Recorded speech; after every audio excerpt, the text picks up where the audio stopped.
Good to go. Thank you. Good evening, everyone. Tonight is October 16th, 2023. This is the COS regular meeting. The Girdwood Supervisors, its committees and subcommittees are subject to the Alaska Open Meetings Act as found in Alaska Statute 44.62.310 and Anchorage Municipal Code 1.5 public meetings. The Girdwood Board of Supervisors operates under the Girdwood Public Meetings Standards of Conduct. I'll call this meeting to order at 7:02 p.m. I'm Brianna Sullivan, co-chair and fire department supervisor. Also in the room, Jennifer Wingard, co-chair and land use supervisor. Guy Wade, Parks and Cemetery Supervisor. thank you. And we have more supervisors walking in the room as we speak. Are there any disclosures this evening? Disclosures? Hold. The microphone's on. If any other supervisors would like to say your name, please.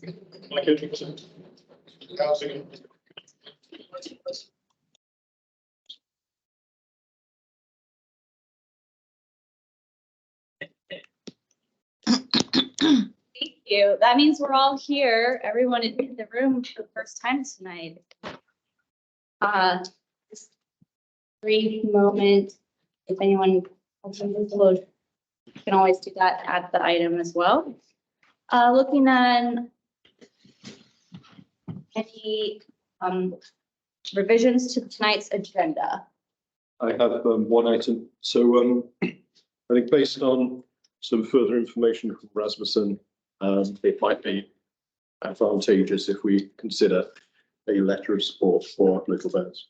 Okay, So if we can add that. We have discussed that before, so we can add that to the end of our business, please. it is old business. So we that is number 20. Little Bears. Do we have a second? Full second. Thank you for that adjustment. And then anything else for the agenda? Yes. Perhaps since we have such a great showing from Lions Club tonight, maybe we could move number 15 in old business to basically 6.5 and start off with the Lions Club issue. I'll second that. Great, thank you. Do we have a motion for approving the agenda with those two? Move to approve the amended agenda. Second? Second's good. Any objections? We'll go by consent on that one. Thank you. And we need a motion to approve September 18th minutes. Also move. We have a motion. Do we have a second? Would you repeat that? I can't hear you. I was asking for approval of September 18th minutes. Yes. And we have a motion. We're waiting for a second from the board. It's Amanda. Thank you, Amanda. Any objections? Okay, we'll go by assent and those are approved. I have a few announcements to read off. The public is encouraged to ask questions and provide comment. Please raise your hand and wait to be acknowledged.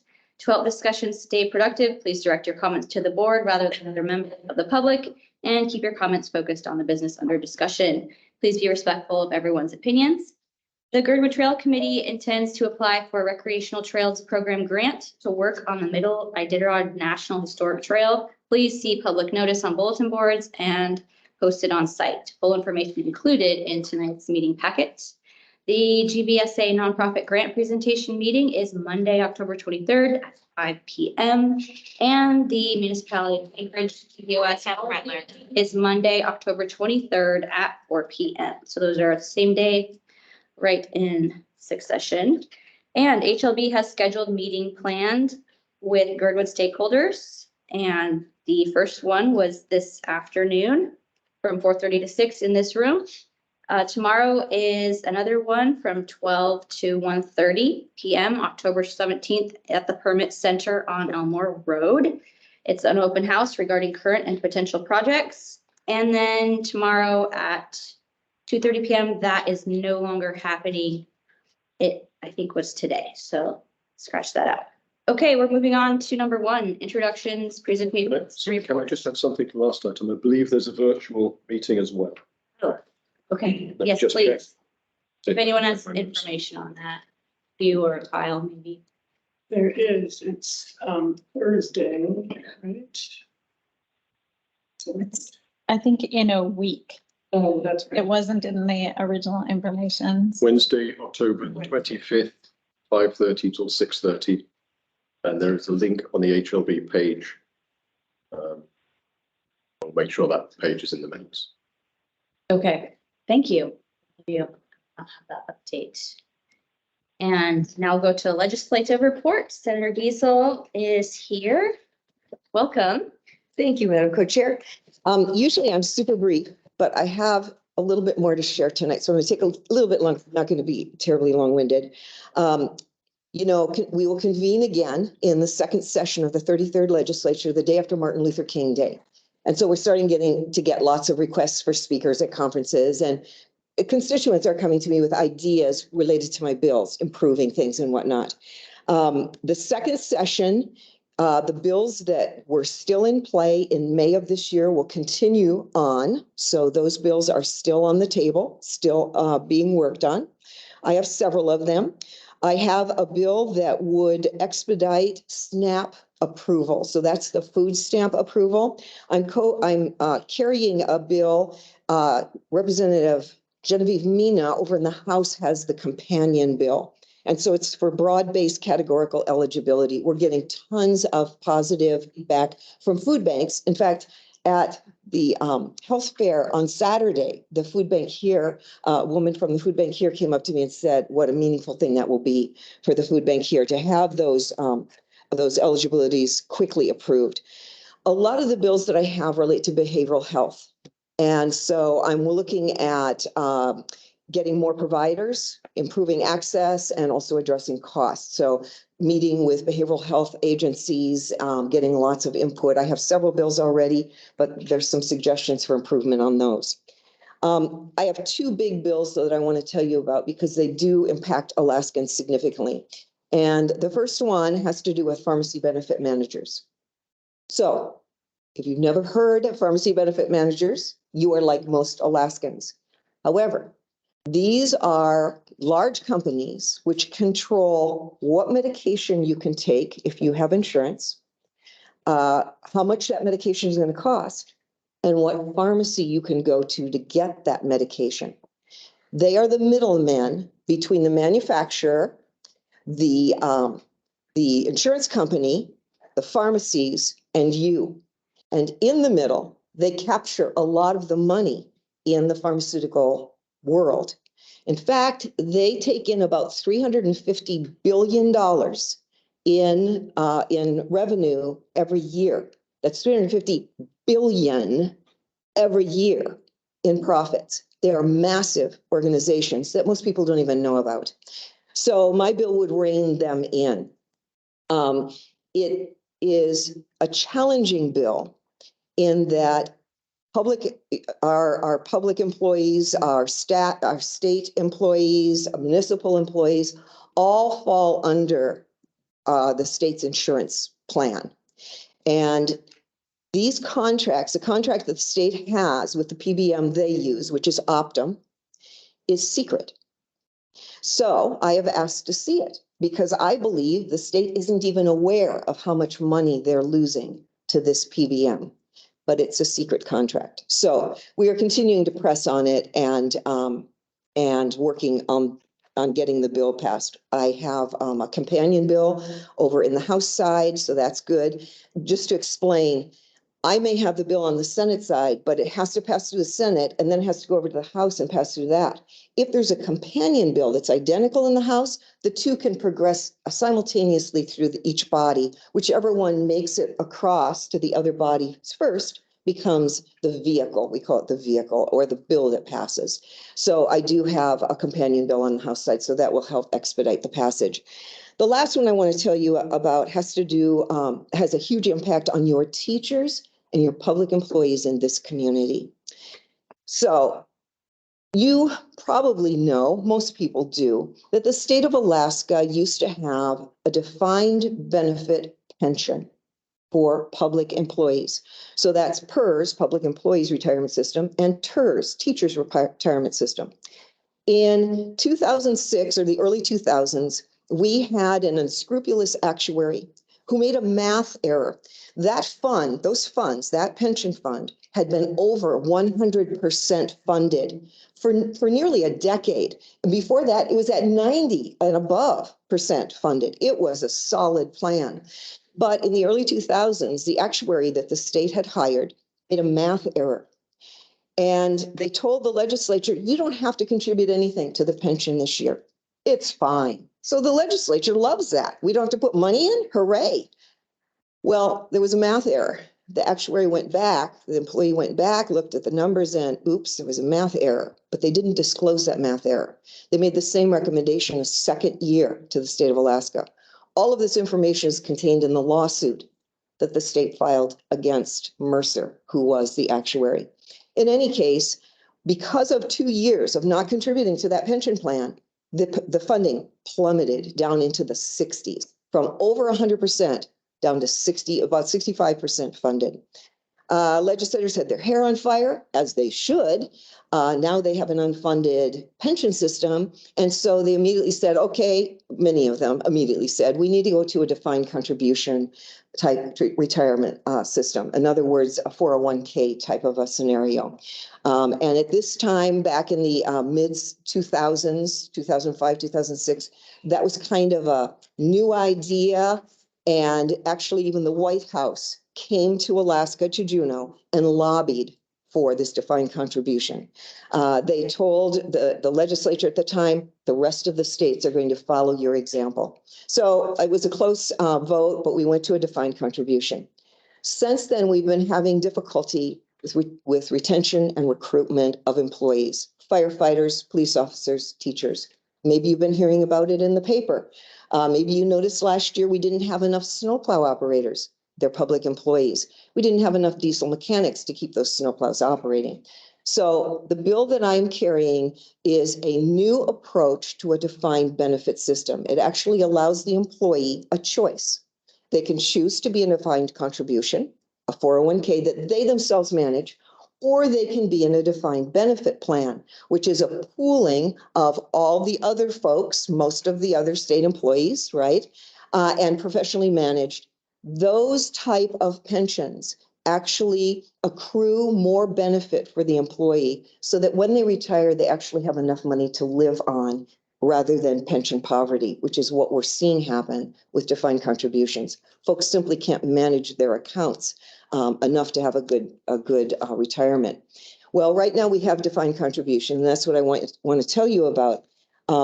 The people that manage that defined contribution and our legacy defined benefit, we still have employees in that original defined benefit. They're getting on in years now, right? We couldn't discontinue them when we changed to defined contribution, but the Alaska Retirement Management Board, or the ARM board, that's the abbreviation for it, they manage these funds. They meet many times a year. They met last Thursday. On the ARM board, there are 2 public employees and that are in the PERS system, public employee system, and 2 teachers who are in the TERS system, the teachers retirement system.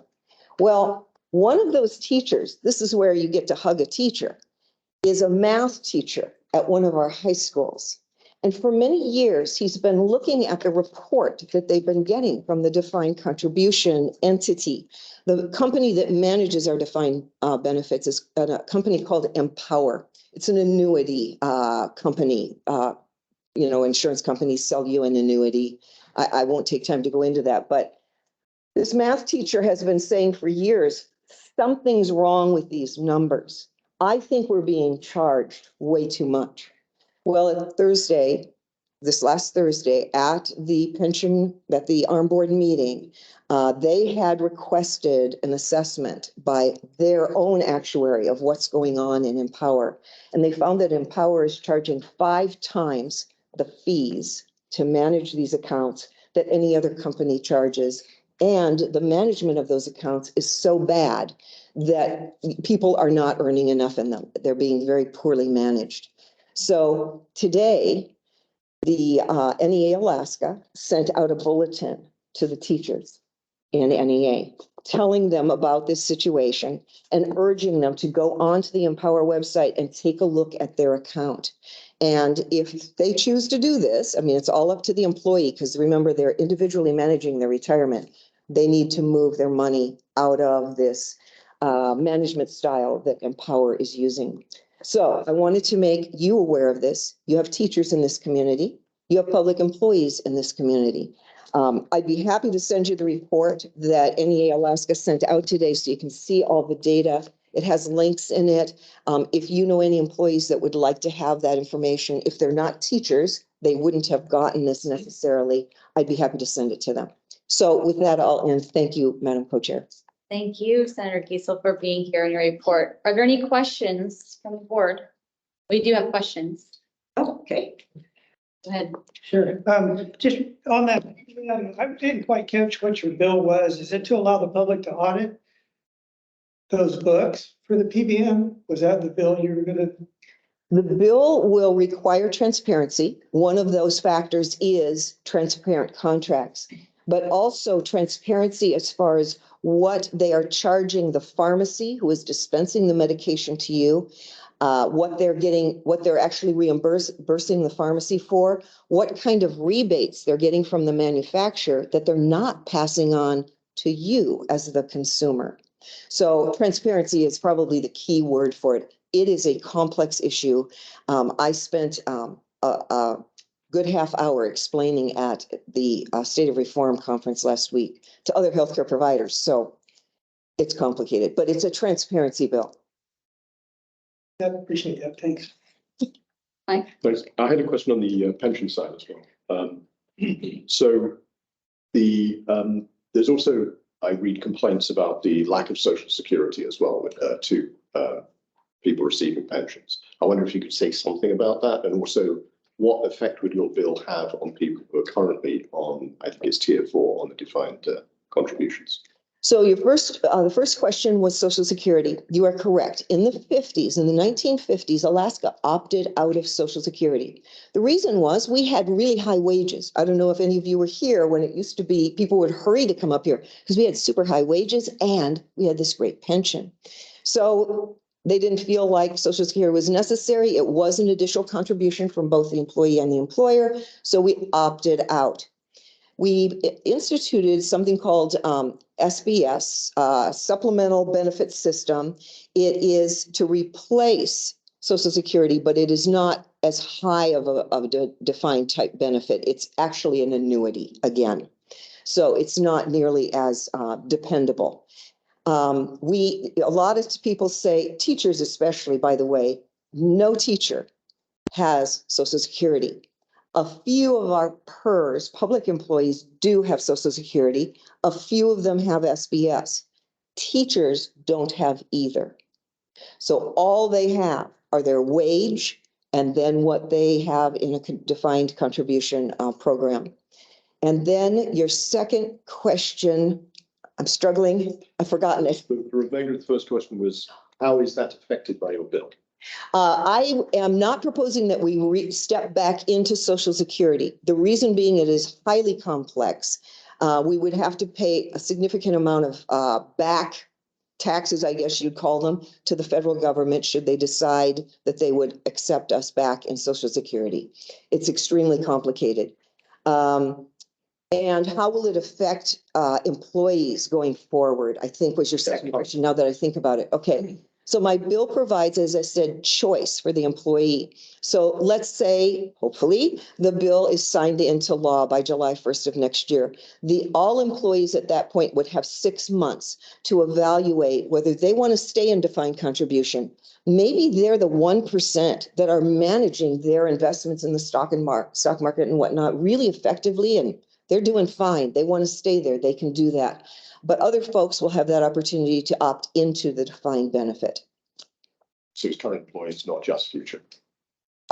Future employees, after the bill passes, will automatically go into defined benefit. Yes. The larger the pool, the more secure the funds.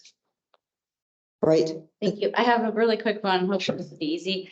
The PBM, and when you said the state with Optum is a secret contract, who is it with the state?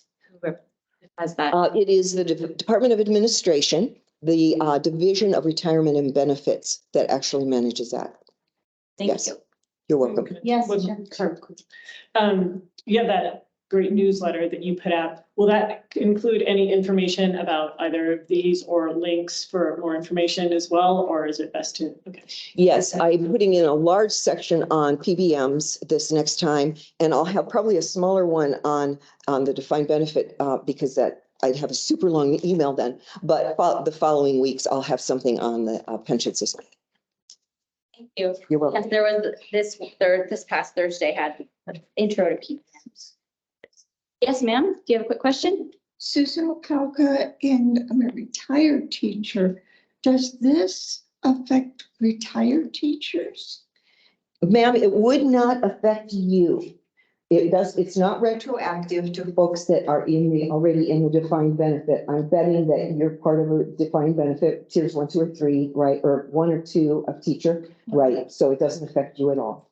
And when you spoke about outcome, will that say that Alton needs to tell us prices, or how did you word that? They need to be more transparent to the state as far as how much money they're capturing in rebates that they're getting on these medications that they're not passing on to either the state or the consumer. Yeah, more transparency. So would that be more transparency to the individual or just the state? Well, you will benefit because then the state can say, you're keeping too much money. We want more of the rebate so we can pass it on to our Alaska shareholders, right? Or insurers, which is you. Okay, and then how would we get on, you said you could send out information. How do you have a sign up? How do we? I'm going to give you a business card in just a moment with my email address on it and my phone number. And there's a young woman sitting right behind you. Her name is Paige Brown, and she works in my office. And she comes to Girdwood a lot. She used to run the lift or something here. Or something. Anyway, I know, right. But anyway, I'll get you a business card. You're very welcome. Thank you. Are there any questions online, Kyle? No. Okay. Thank you very much. And Representative Laddie Shaw online. Okay, we'll move to any assembly members, Randy Soltz or Zach Johnson. I'm not seeing anybody at this time. And it was Zach sent his apologies. He was going to be here but couldn't last minute. Okay, thank you. Well, if they pop up, please let me know. Okay. Kyle. School board liaison, I think I saw Margot Bellamy there. Margot's here. Yes, I'm Welcome. here. Thank you. Good evening, everybody. Glad to be here. Let's see, just to give you a quick update, some things are pretty routine. Our meetings, we meet tomorrow night, actually, for our second meeting in October. But usually for your record purposes, we meet on the first and third Tuesday of each month. We have consolidated our meetings. So on the first and third Tuesdays, we'll have our work session at 4, executive session at 5, and our regular meetings will start at 6 o'clock. In addition, we have our monthly committee meetings, and those committees are governance, finance, and communications. We've also grouped them together so that those committees will meet on the first Thursday of each month. We welcome you to watch and or participate in our meetings, either in person or by public comment. And I'm not sure if you have my written report for this month, but I will send it because all the links that you need for everything I'm talking about is actually in that report. And if you don't have comments, we invite you to watch. And of course, if you do have input, please give us your input. We will have a special session on November 16th. That will be a Saturday session. We're going to be reviewing and updating our goals and guardrails. We're not deviating from them, but we might change some of the verbiage.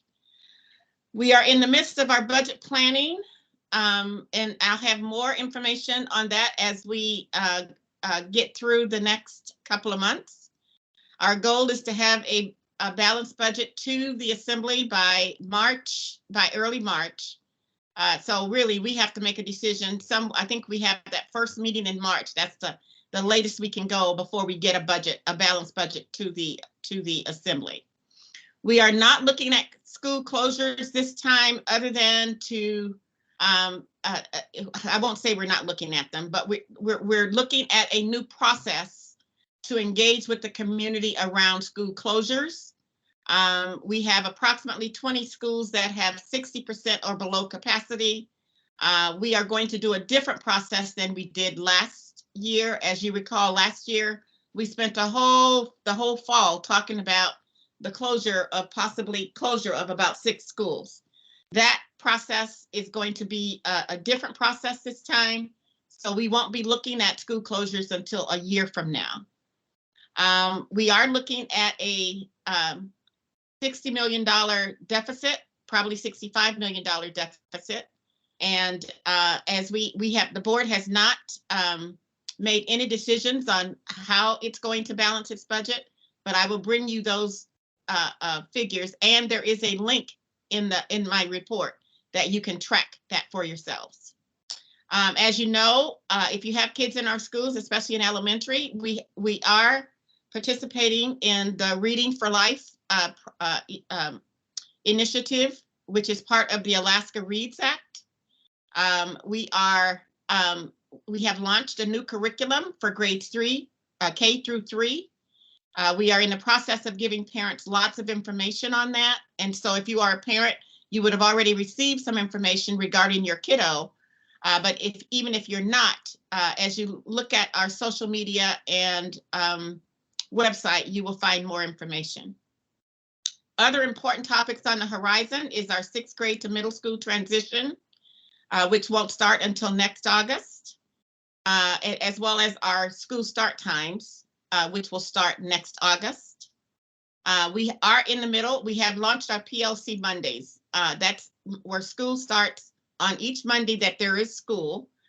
School starts an hour later, and that is to give our teachers some collaborative time and planning time so that they can prepare for plan better outcomes for our kids.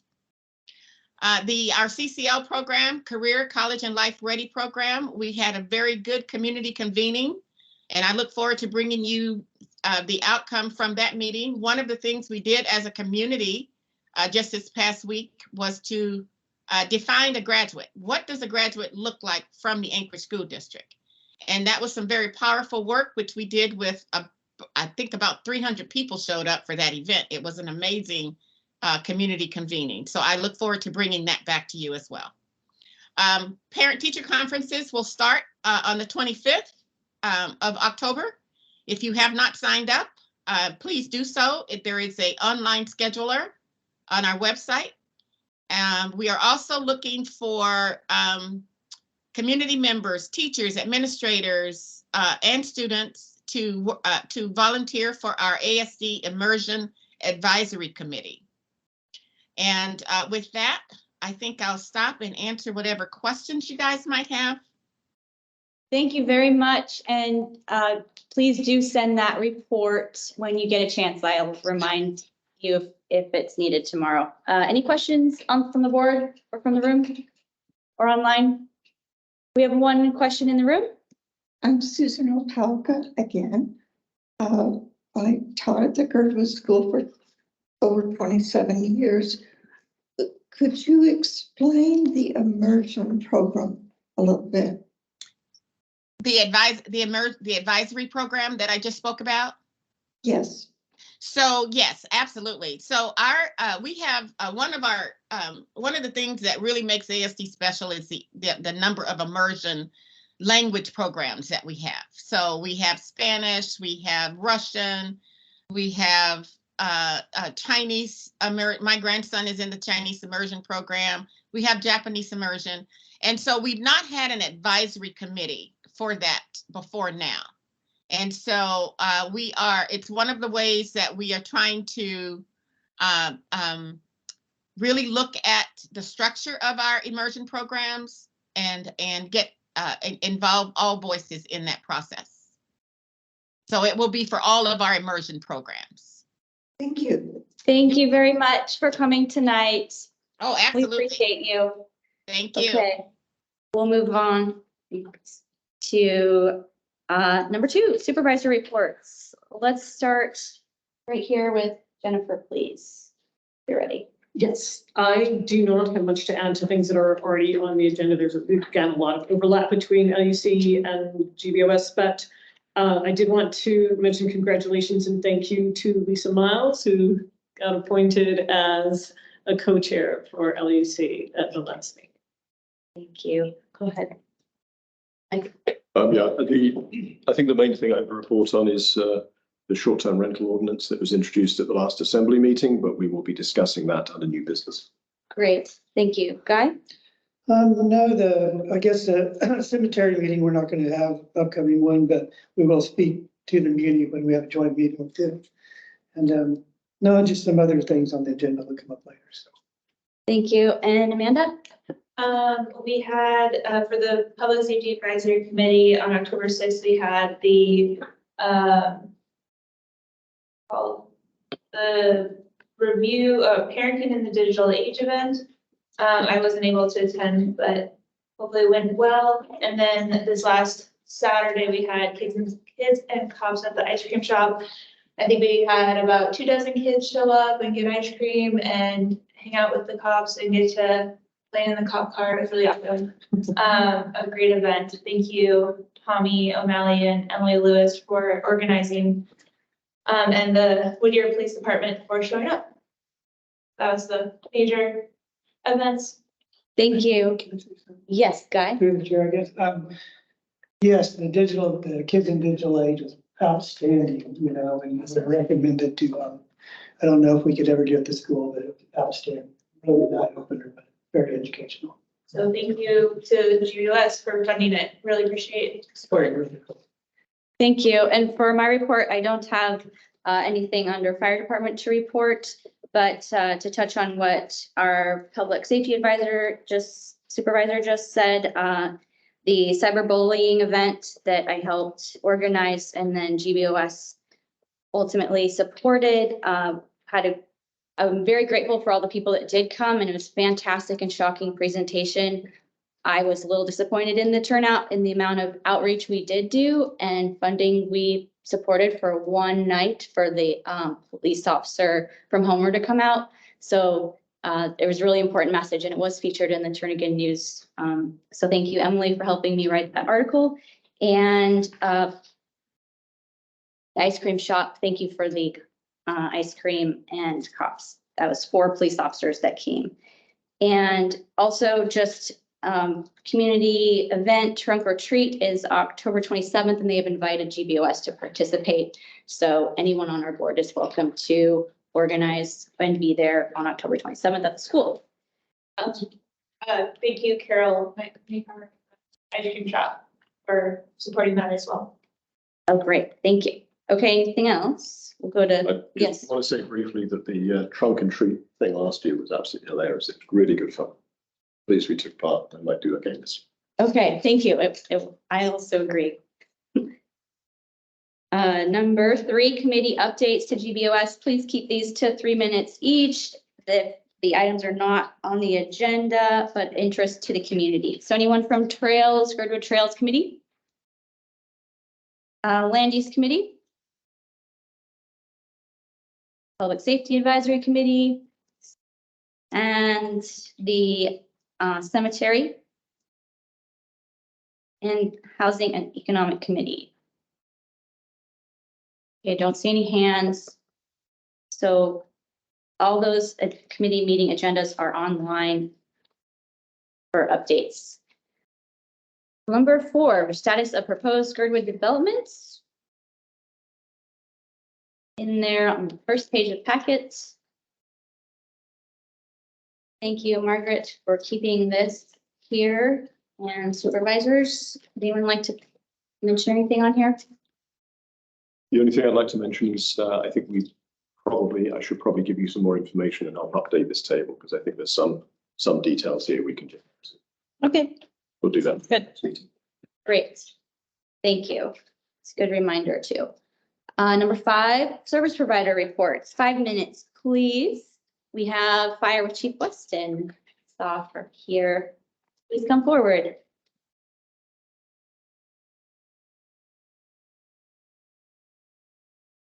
Hi there, Michelle Weston, Fire Chief. I wanted to give you some stats of how we were doing in September and October. So on the fire side, September, we went to 7 fire alarms. In October, for the 14 days so far, we've gone to 14, I don't know, it's 14, whatever day it is right now.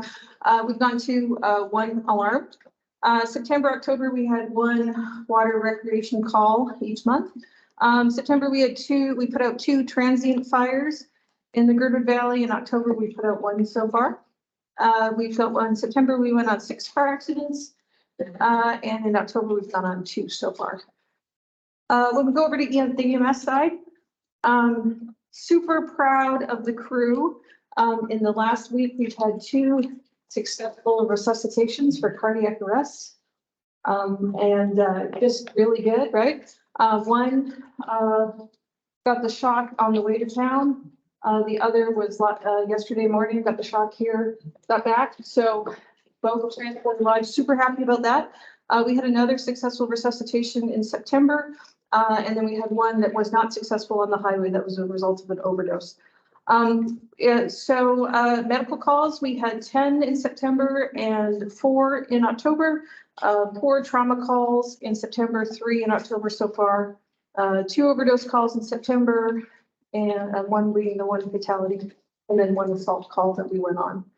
So we've been busy. We're still trending around 30, 31 calls a month. And any questions on those? We have 1 here. So was that with your equipment when you revived those people, or with the AEDs? So it's a full cardiac arrest. So usually we have a Lucas device, which is an automatic defibrillator. Then we have, we're usually doing with the defibrillator. So we have an automatic CPR device, sorry. So CPR is going on. We have an automatic CPR device, which helps us. Then we have a defibrillator. And then we're also doing a round of drugs, ACLS drugs and that. So it's a full thing. It's a full code. The 1 patient had no shock advised, but came back from CPR. So CPR is super important. I've also had that experience, that being on a plane and done CPR, and the AED said no shock advised, keep going, and the person came back. So it does happen. So good CPR is huge.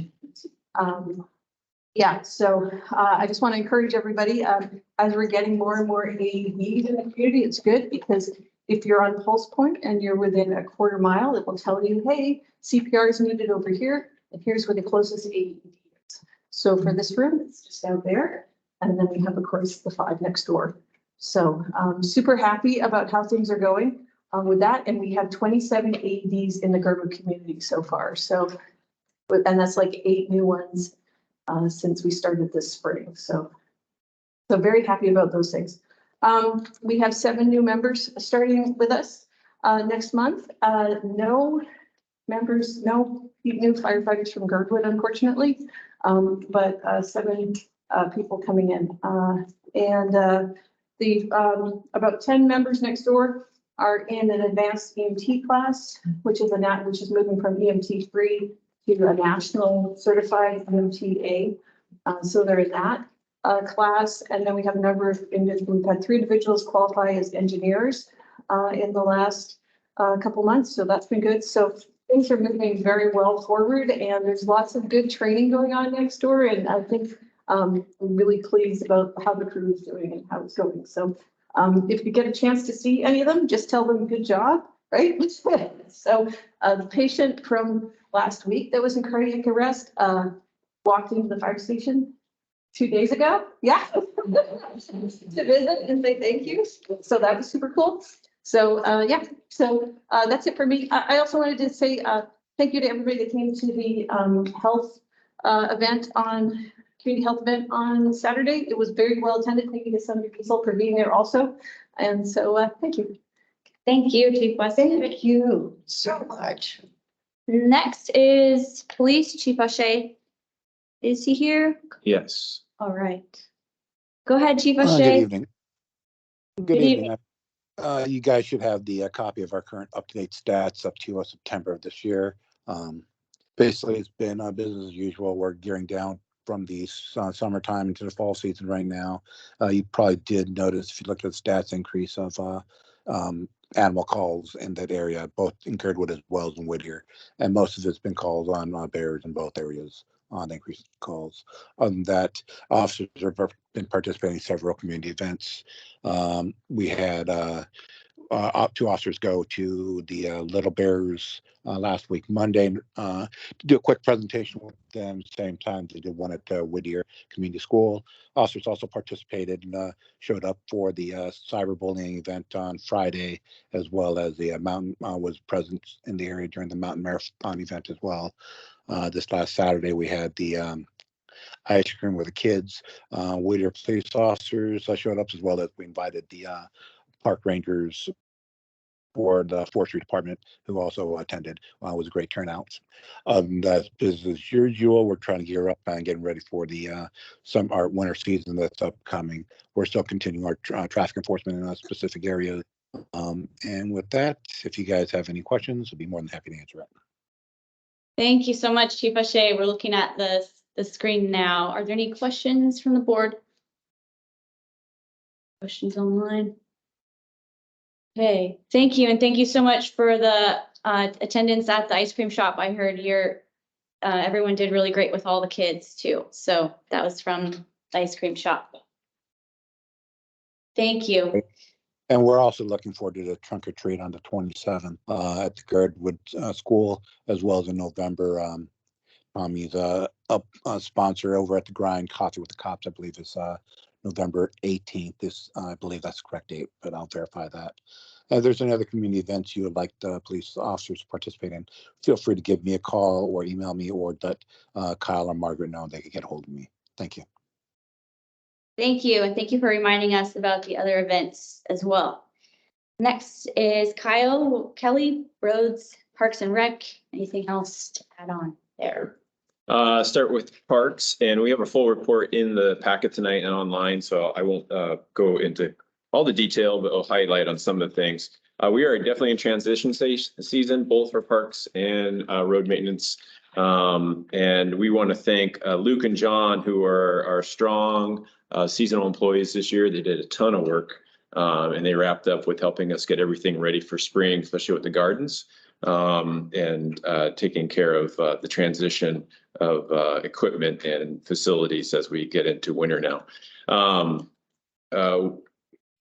In the report tonight is quite a bit of update on trails. There wasn't a representative for it tonight, but we are asking the people to be aware of the transition this time of year and tread lightly on trails, and still hold off on getting into the meadows and bogs until they really freeze up and we actually get some snow coverage on them. We will most likely open them up and start grooming around 24 inches, knowing if we have a real solid frozen pack underneath. So the conditions always sort of dictate when that happens. So we just ask people to be patient as those things start to freeze up for the winter. As always, we are also in the midst of writing grants right now. And tonight we'll talk about 2 of those grants. And one is for Lions Club Park for the new pavilion over there. And the other one is for the what we call the RTP grant. And that is for work on the middle Iditarod. Hoping to do a lot of work there with replacing boardwalk and adding gravel in certain areas and just improving that tread. Let me let somebody in here real quick. Sorry. Ask. And so we are going through those processes right now, and they're very time consuming because they're full of requirements of information, but we hope to have those done by end of month. As always, our social media and websites are up to date. If you do see anything wrong with the parks or anything like that, we don't have caretakers out there all the time. It's Margaret and I, so we can put that into our schedule. Just let us know and get out there and maintain any issues, and then try to catch things as part of our regular rotation. Switching over the roads, we are transitioning from summer to winter. We have finished up most of the projects that we do in the summer. We may try to creep in a few more, but we see cold temperatures coming this week, freezing temperatures actually towards the end of the week. So we'll start to see the ground start to harden, which will limit our operations. We're going to try to get out there and heal some of the potholes and get those things so that hopefully they freeze up. We stacked 1,400 tons of sand the other day. So we've gotten that done. And then we've been working away at with support from Anchorage Fire Department at chipping up the woodlot down there from this summer. It was quite an impressive pile that we have down there. And so we've been working with a contractor to get that done and get that removed from the property out there. Major projects, we've mentioned this at the last meeting, but we did track down the funding for the replacement of for the building of a new box culvert on Rowan Road down there. A few years ago, that one washed out and we put in temporary, and then we received a grant through Lisa Murkowski's office for replacing those. And so the EPA is the holder of that grant funding. So we started going through the application process with them in partnership with AWU to get that done, as AWU has a major trunk sewer line that goes through there. So we'll be working over that this winter and getting that going. But it will require a 20% match. So we'll be talking with GBOS and AWU about coming up with those matching funds once we get into it. Budget wise, we are right on pace where we should be at this time of year. Our public works street maintenance budget is at 73%. We still have September and October invoices to pay out, but they should be fairly reasonable and have us right where we need to be for this time of year. And then parks, at this point, we've spent 43% of our budget, but we have actually several large bills that we need to pay out for operations this year. And then we'll reconcile up the rest of the seasonal work, and then we'll make a transfer to our capital budget, which is now set to go before the assembly at the end of the month. So that budget will jump up pretty quick here by next month. And then police and fire are right where they need to be, both 74% for police and then 85% spent for fire. So we're looking good there in those areas. So overall, we're right where we need to be for this time of year and just getting ready for the coming winter. So any questions? Go ahead. Quick question on the road budget. So if we have a exceptionally warm and wet fall into early winter, does that have an impact on the costs, or are they pretty similar whether it freezes early or late? Well, it's kind of two factors. One, if it turns wet and then gets cold, wet, cold, we're sanding a lot. Right. So we're putting people out to sand. If it starts to snow, then we're plowing. If it stays somewhat temperate, which it has in years past, where it just stays cold, but it doesn't really snow, then we will have less work. So then it leads to a surplus in funds. Okay, right.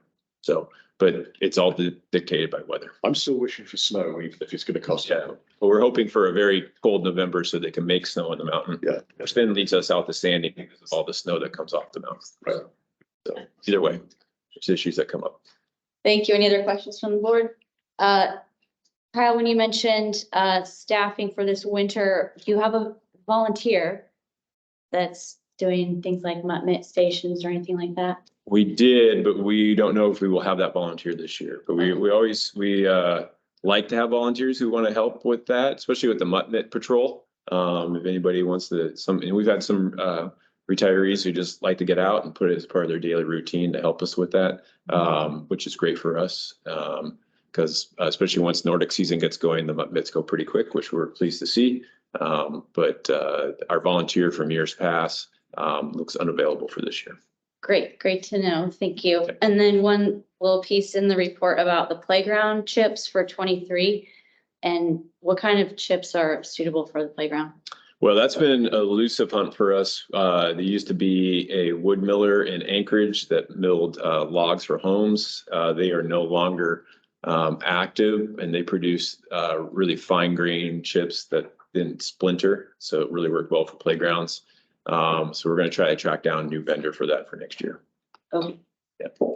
Anything else, Margaret? I just wanted to ask you to go down to the last page of the packet, Sure.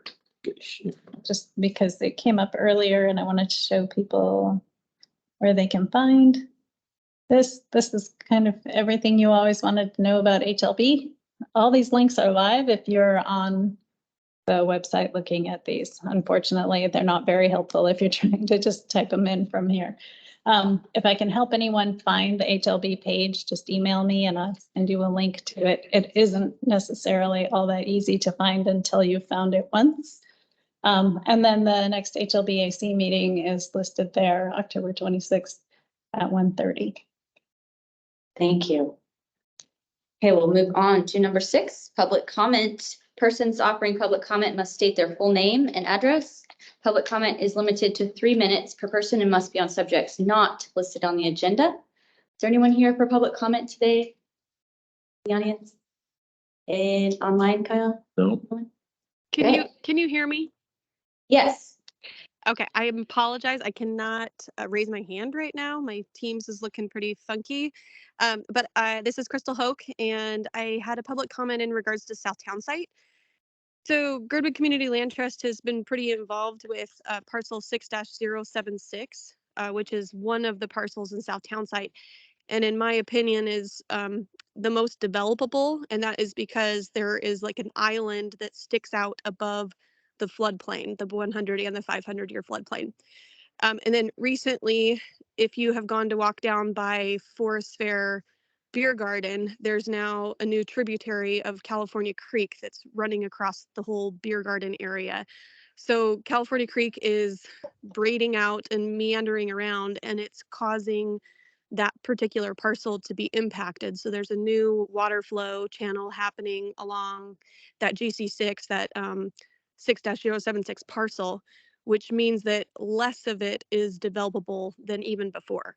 So my general comments are that, and this I guess would be information that I'll be relaying to the Girdwood area plan, but 6-076 I'm going to suggest is mixed use. And that is if we determine that it is developable. And then, but I'm going to suggest that 6-0149 and 6-166 and 6-205 should all be Girdwood Parks and Rec parcels. And I'm hoping that we can help facilitate a transfer of those parcels to Girdwood Parks and Rec. So that is my comment on those things. Thank you. Any other comments online?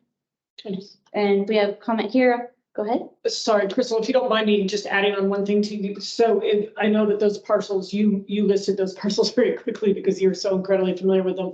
But if anyone does get on the HLB website and look at the map of this area, Crystal, just to clarify, you are talking about basically the parcels that constitute Southtown site. So it's a pretty clear group once you look at a map. Is that correct?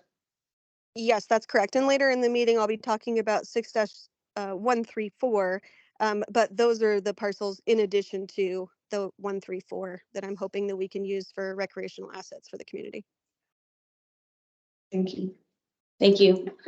Okay, we'll go on to our business of the evening and start with the Girdwood Turnagain Arm Lions Club and staff requests for updated resolution of support for a grant for construction of a pathway and picnic pavilion in Lions Club Park. So Lions Club and staff, whoever's speaking. I could start first and then introduce Lions Club.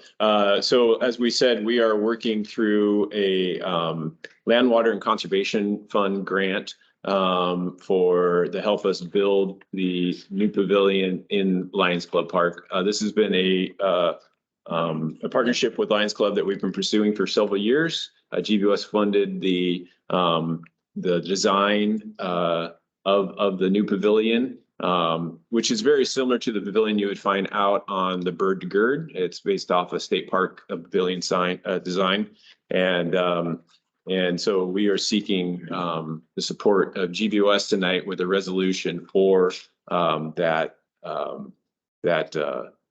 grant. So, and I think you guys have something to say. Sure. Thank you. So I am Vicki Rasmussen, and I'm president of the Girdwood Turnagain Arm Lions Club. So we are here partnering with Girdwood Parks and Recreation to construct a pavilion in Lions Park. The pavilion will provide shelter for groups and individuals who wish to use a covered outdoor space, and it will also be accessible for those who are disabled, which is a big piece. We are here tonight to ask GBOS for a resolution of support for the Land, Water, and Conservation Fund grant.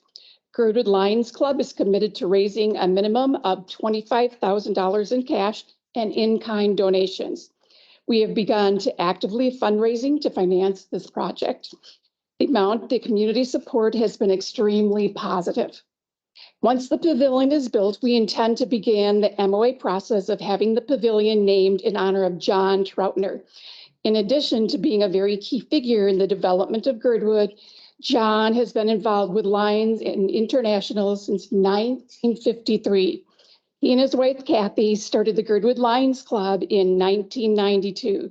He remained very active in Lions for the rest of his life. Prior to his death, John was involved in the early stages of the pavilion planning. It seems fitting that the pavilion be named in memory of the legendary John Troutner. Thank you. Thank you. Oh, this is a little bit of. Any questions from the board? Guys, this is your resolution. You could make the motion. Sure, I would like to make a motion to approve the resolution of support for covered picnic pavilion, Girdwood Lions Club Park. We have a second? Okay. Thank you. Any further discussion? Couple of questions. Okay. The first one is on the resolution. I wasn't clear. I heard the 25,000 for fundraising. I wasn't clear what the total project cost will be or what the estimate is for that. You have that number? Yeah, so we have submitted a budget of just under 200,000 to the for the grant, which has a large contingency written into it, but also will include some interpretive displays. To talk a little, and we'll work that through. I'll probably have a little bit of history about the Girdwood Lions Club and then something else about in Girdwood associated with it. And so total there, yep, just under about 200,000. Thank you. The reason I say that, the reason I'm mostly interested is I support the project, but I just want to, in our resolution, we're kind of making a commitment to a funding without saying what that funding is. And that makes me very uncomfortable. So I'm just wondering if we can specify either an expected amount or not to exceed amount somewhat in the therefore, because we just say we will match it, whatever it is. And I want to understand whether we're committing to, 20,000 or 200,000 or what the number is. I would say that with the 25,000, the GBOS would be committing to 75,000. Okay. So it's a 50-50 grant. Yeah. So I'd like to make a proposal that we add some language into the resolution to state, up to, we'll match up to 75,000, if that's the right number. If it should be a little higher than that, we should say higher than that. Yep. Whatever you think the right number. I think that's the right number. 75, thank you. Yep. Okay, do we have a second? Second. Thank you, Amanda. Any further discussion or questions? One other thing is this is nothing to do with us, but the municipality changed the way they name municipal developments and items and things like this. And fair warning, I'm not sure you necessarily, it'll be an easy process to go in and say we want it named this way. So, and obviously as soon as we contribute, it's going to have to go through that process. So that's just a sort of caveat. We'll support it, obviously. Well, I will. Can't speak for everybody. We're not seeking that action tonight. Yeah, that'll be I understand. Once the pavilion's built, then we would go down that route. So just explaining and by making this commitment, we're more likely to end up down that path. Correct. But as long as everyone's aware of it, that's fine. Okay, thank you, Mike. Anything else? Let's vote on the amendment to the resolution first. Sure. We have a roll call, please. Could you just clarify the exact language we're going to enter that? Thank you. I think what we'll say is that the Board of Supervisors supports the GBSA application for the Land and Water Conservation Fund, LWCF grant, and commits to a final financial contribution of up to $75,000 to match the grant through GBSA's Parks and Rec capital savings account. Thank you. Thank you. Okay, ready? Brianna Sullivan, Yes. Jennifer Wingard, Yes. Mike Edgington, Yes. Guy Wade, Yes. Amanda Sassy. Yes. Motion passes 5-0. Solution next.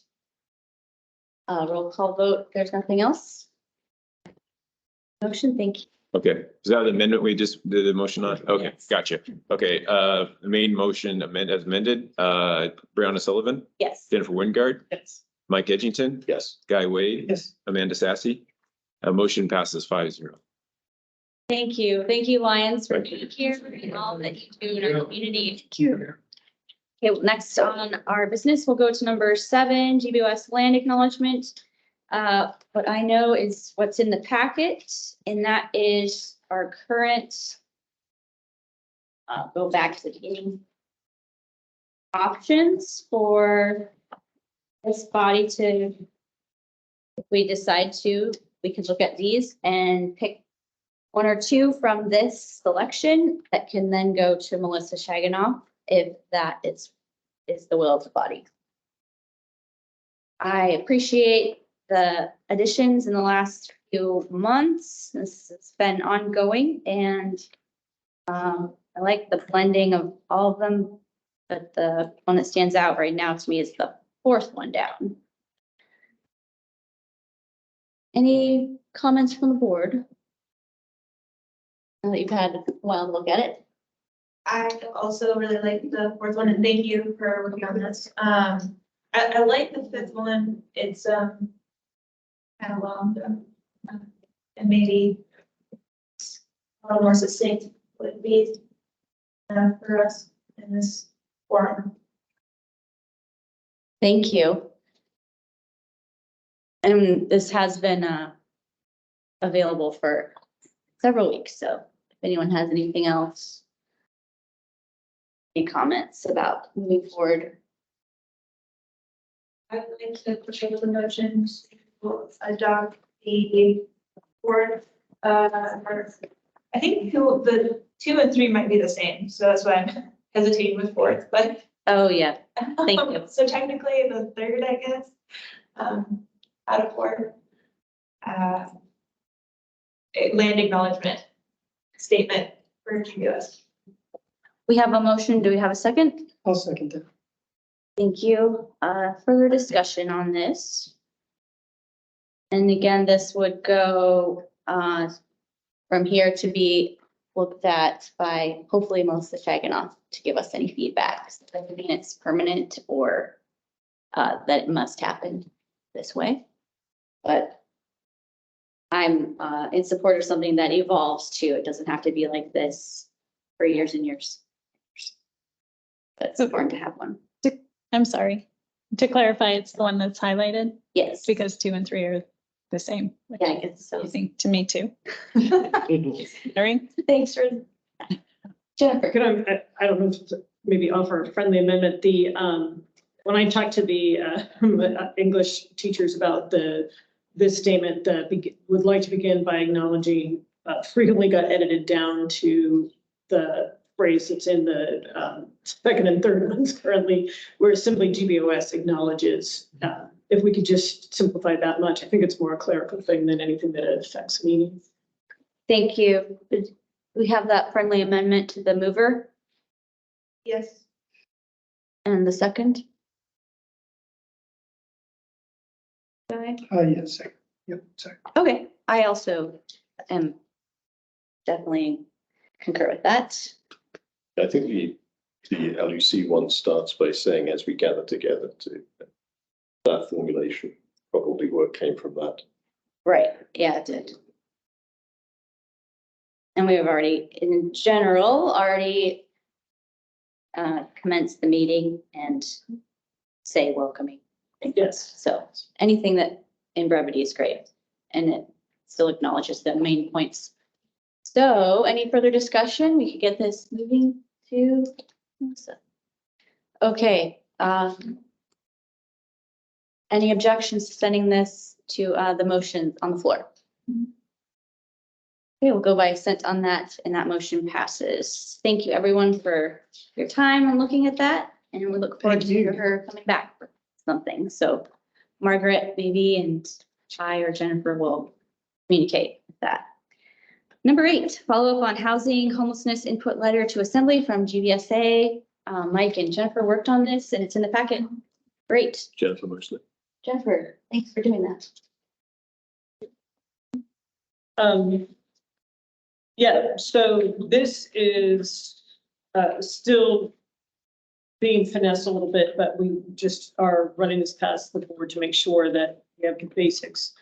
I think that Margaret and I were working on it a little bit. There's some clerical finessing we can still do, but we want to make sure that the fundamental meaning is. Thank you. I really appreciated all the points that were brought up and didn't take time in talking about the other community councils, one that we were kind of focused on last month. So I like this. Great. Any other comments from the board? There's one technical thing that I didn't catch the first time I read it, which is in the last but one bullet point. The phrase housing authority kind of gets some people get upset by that particular language, because technically we can't do a housing authority it involves a whole bunch of federal requirements and things like that. So we can probably just rephrase that. It's not so much creation of a housing authority, but just having more local control and local control of options to fund potential housing solutions or something like that. I'm not sure quite what the right wording is, but housing authority itself is a little bit of a red line. Okay, well, this was the bullet point that caused the most pain. So Yeah. if you have any suggestion about Right. that, that would be great. Are we planning to approve it tonight or approve the principle with some change? The latter. Okay, so we can finesse that phrase. It's just the phrase housing authority itself. That's Okay, thank you. backwards. And this would be submitted to the ask that we were trying to do last month.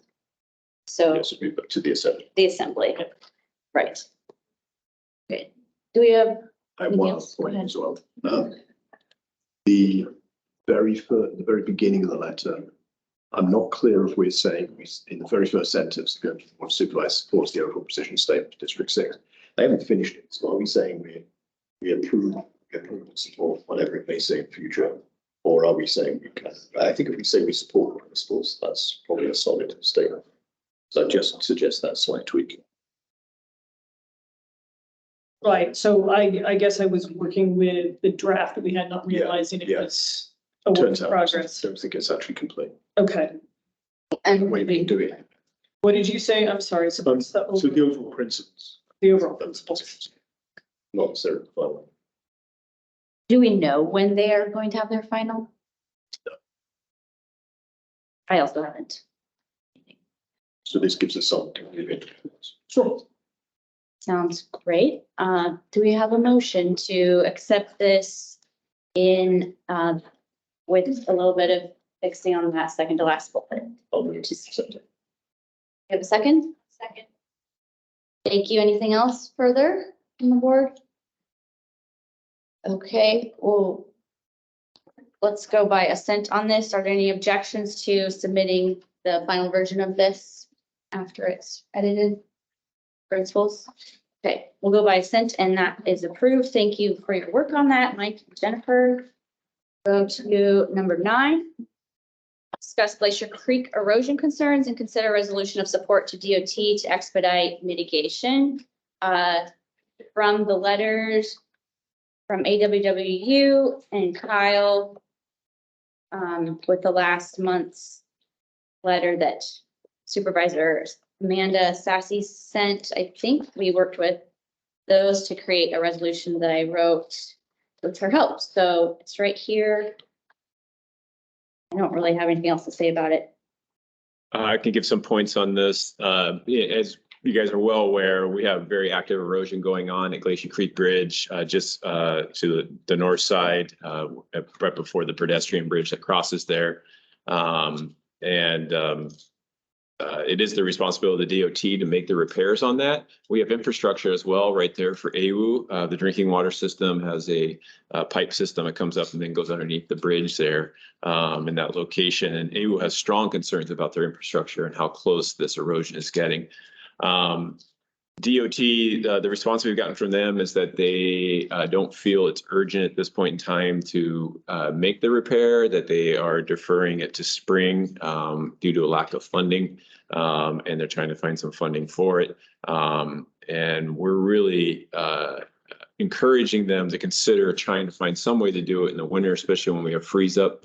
It'll be easier to access the area and then tackle it while the water is low. We're worried about high spring. We're still worried about getting out of October, as we still have, as well we know, Halloween storm that happened a few years ago can still come. And so we're doing a team effort here to express that through a GBS resolution. AWU has sent their own letter to the DOT, and we're hoping that they'll be able to come forward. We've gotten great support from their bridge section, which is out of Fairbanks. They're actively engaged, but they just need funding to move things forward. So we're hoping that this resolution will support that effort to get that going. So that's sort of a quick summary of the events to this point. Thank you, Kyle. Thanks for explaining that and your help with this too. Anything else from the board on it? General question, Carl, is there anything else we should bring either as a body or as individual concerned residents? I think reaching out to probably directly to the DOT. There is maybe a ally on our side, Sean Holland. I don't know if you remember him. He was the leader on the project out here for Alyeska. He was very much involved with now the Cooper Landing bypass. He's become the central region director for the DOT just last week. And so, and he's actually has a condo here in Girdwood. It's had it for a long time. And so he will be somebody that we're directly saying this letter to. We'll be saying this also to our representatives so that they're aware of it. But I think trying to encourage DOT to give serious funding approach to this. And I know they're always hamstring and they've talked about seeking federal funds to do this. It can't wait a year before something happens. It needs, and they're well aware of that, but I think they're just trying to find the money. So. Thank you. Anything else? Amanda, you're welcome to move the resolution. I am moved to approve the resolution 2023-20 in support of immediate remediation of Glacier Creek embankment. Second. Thank you for the second, Mike. I would just add their tiny little edit on number 6, whereas that is reverse. Maybe forget where the other one was, but it's really not impacting any change of the message. I submitted to Margaret earlier. So anything else? Are you talking about the double verbs on the 6 whereas? Yes, it is R. It is R, and then there's pose and post, which is later on the October 21st storm, whereas. Great work, you guys. I'm glad we're saying something. Yes, so heard a lot from the community as well, so represent that. Okay, Kyle, I'll ask for a roll call vote. Sure. Brianna Sullivan, Yes. Jennifer Wingard, Yes. Mike Edgington, Yes. Guy Wade, Yes. Amanda Sassy. Passes 5-0. Thank you. Thanks, Amanda. Kyle as well. Next, number 10, discuss worker proposal for training on effective board meetings, not to exceed 1825 to be paid from TBA. This is old business, so talked about it last time. Yeah, we can take this one. So we've actually talked about this quite a bit on and off, and as I explained last time under new business, I see this as helping, given that we now have more boards than ever within Girdwood, and also that I've noticed as being a liaison to different boards that some of our different boards have developed kind of different processes and cultures almost, which is fine. I think if we have a general understanding with the community of kind of just basic processes, and we can understand what we're doing individually within each board and what fits and what doesn't fit. I also explained that price wise, I looked at a lot of different options and I couldn't find anything that was as qualified and as credentialed as the Foraker. And so I really think that this is our best option. Everything else was going to involve spending money on less proven entities. So this was the best option I could come up with. And I've been working on this for a while, but I think this is finally what I've got. Great. Thank you, Jennifer. Do we have any questions? Guy? Because this is just more of effective meetings, has nothing to do with our with your typical meeting conduct and the meeting regulations with how meetings are held. Right. Right. This is a parliamentary procedure. This is a parliament. This is a 4-acre training that they've brought into a variety of different boards, and their idea is that anyone in Girdwood on any board at all, or anyone who might be on a board, or anyone who's once been on a board could come for this training. This would be for everyone, whether or not you're actively on a board, to understand just the basic ways that they work. And also, they also talk a lot about ways to streamline them and make them more efficient. And I thought that particularly because we might be headed into a time of needing to make some tough decisions about land use, some potential there are some controversial things on the horizon. And so I thought the more we have an understanding of the basic protocol, the more we might be able to facilitate things in a way that keeps things simple. I have a question. Yes. You may have just mentioned this before, but what timeline are we looking at if this passes tonight? How quickly would we be able to have? I would then immediately go back to them and say, yes, we've approved it. Now, could we reduce the over? So the cost that's listed on here is kind of the max. When, can we chip that down at all? But then also start working with them on what dates they have available. I would like to do it as soon as possible. So they thought that we might be able to still get it in before the end of the year. Mike? Yeah, I think it's a great idea. I think definitely there are many other organizations in the community can benefit from this. So if we can make sure it's spread as far and wide and everyone's given the opportunity to attend, then that makes the cost even more justifiable. There you go.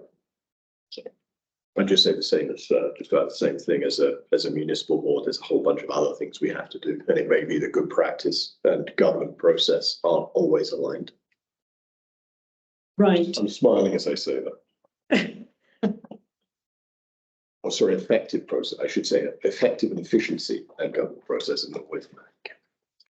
Any other questions? Anything else? What's the will of the body? Need a motion? Also move to spend allocate not to exceed $1,825 to training for effective board meetings. Be paid from which fund? Yeah, we've been talking about that. Yeah, we'll figure that out. Okay. Okay. Do we have a second? Thank you, Mike. I'll second that. Thanks, Guy. Any further questions? Comments? Well, actually, just that comment. Is there a concern that there may not be a source of funding we can use this? I want to see where we're at and probably pull from the account that's probably got the most I can use from. There's no concern about. No, it's a matter if I use it from roads, parks. There's an accounting issue, not a. Yes, it's something that covers all 3 apartments. So I may even split it between 2 apartments. So. Okay. Okay, thank you. Let's go by assent on this. Are there any objections to the motion? Okay, this is approved. Thank you. Look forward to the training coming up. Number 11, GBOS discuss projects for MOA and SOA capital improvement projects. I think what we want to do is we are going to update what the city has for their capital projects. We've been trying to work that through with them, and this has kind of gotten lost. They've been more focused on their operating budget. And so we did put in some clarifications. And so we are going to try to really focus on mostly our road needs. And especially with the culvert replacements for Alias Creek, and then just general road improvement projects, as well as the study funding for those areas in that aspect. So we want to update our drainage study for the Girdwood Valley, and that helps to lead us with other projects. And so, and then continue to build a general fund for capital projects like the Davos and Mount Hood culvert replacements. And so working with the city to update that. They are still have some old language in there, like improving the road to the airport, whereas we're more specifically talking more about the culvert replacement there. And then if they do have in there for flood study, and then we want the funding for general road improvements to be broader for the whole community, not just for one specific road. We've been working through that with the city there on that. Mike, do you have anything else to add there? Yeah, I've got a question. So the budget process is going through the assembly process now. And every time I listen to a budget meeting, I learn more. And I think I've got a clearer idea of what the capital improvement budget and capital improvement program are from the municipal point of view. And they are typically not talking about mostly not talking about spending taxpayer money. They're mostly talking about how they're going to do bonding and how they're going to do, seek state and federal sources. So a lot of what we're talking about, I think in other situations would probably be bonds, but we can't get good bonds for a variety of reasons, mainly because we're within the municipality, and the whole of the municipality has to approve anything we ask for, even though we're only paying for it for ourselves. So we've developed this alternative approach of basically taxing ourselves and saving the money and then spending it.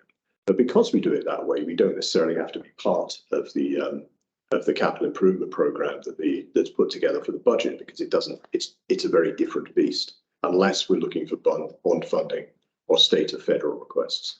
So what I'm trying to understand is what we're doing here is kind of an internal documentation of what we're intending to spend money on, unless we're intending to go down the bond or state funding path.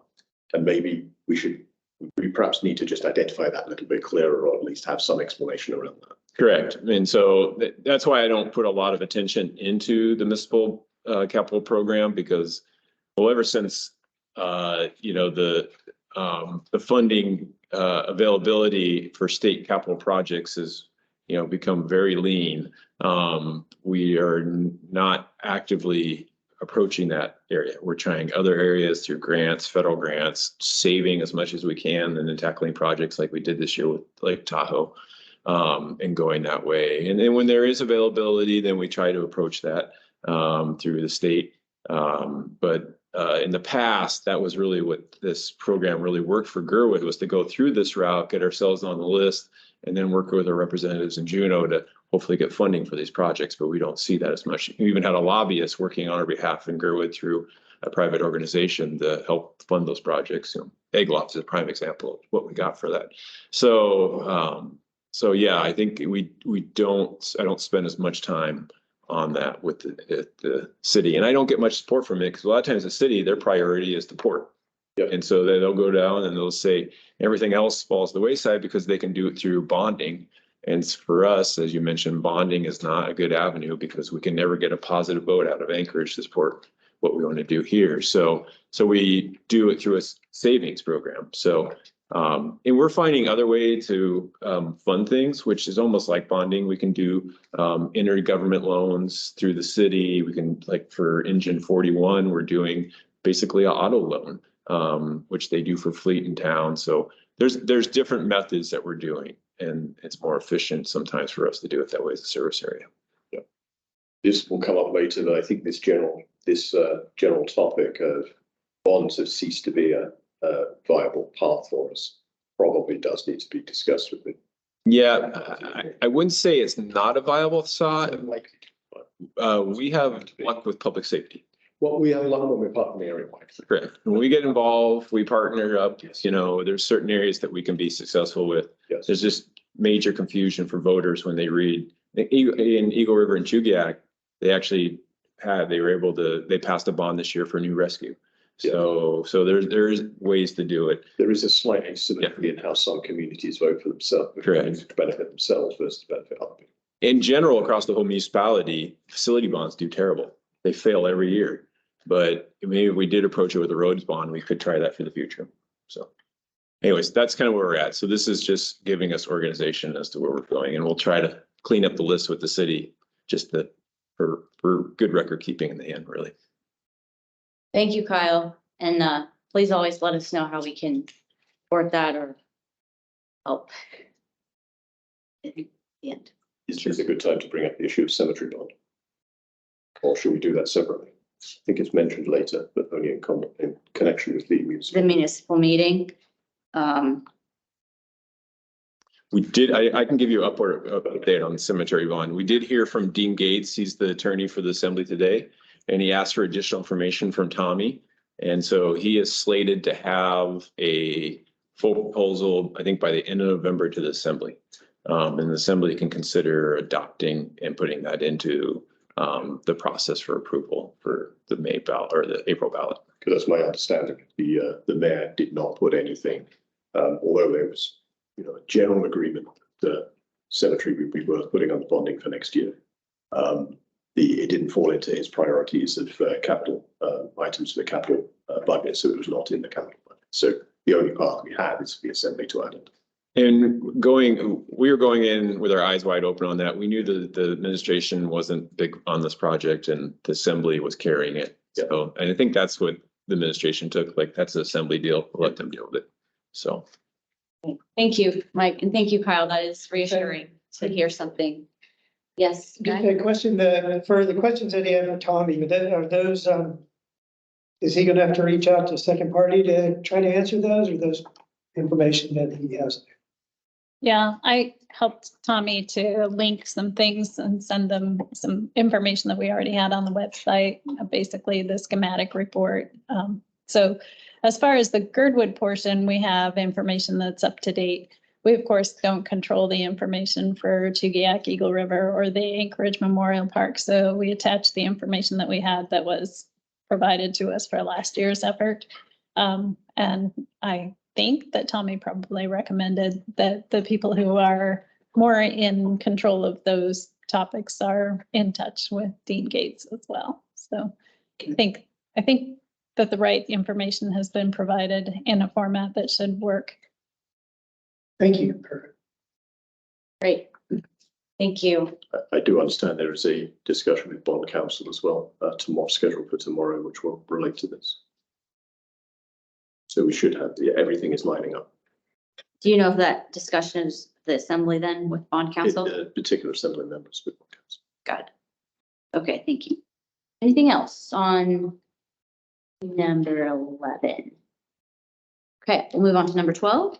GBOS review of GBSA nonprofit grant applications and amounts of requests for 2024. Sure. Opening time. Yep. I can start if you want. Yeah. So not very many surprises as far as our applicants. It looks like pretty much the same cast of characters as we've had in the past, which is great.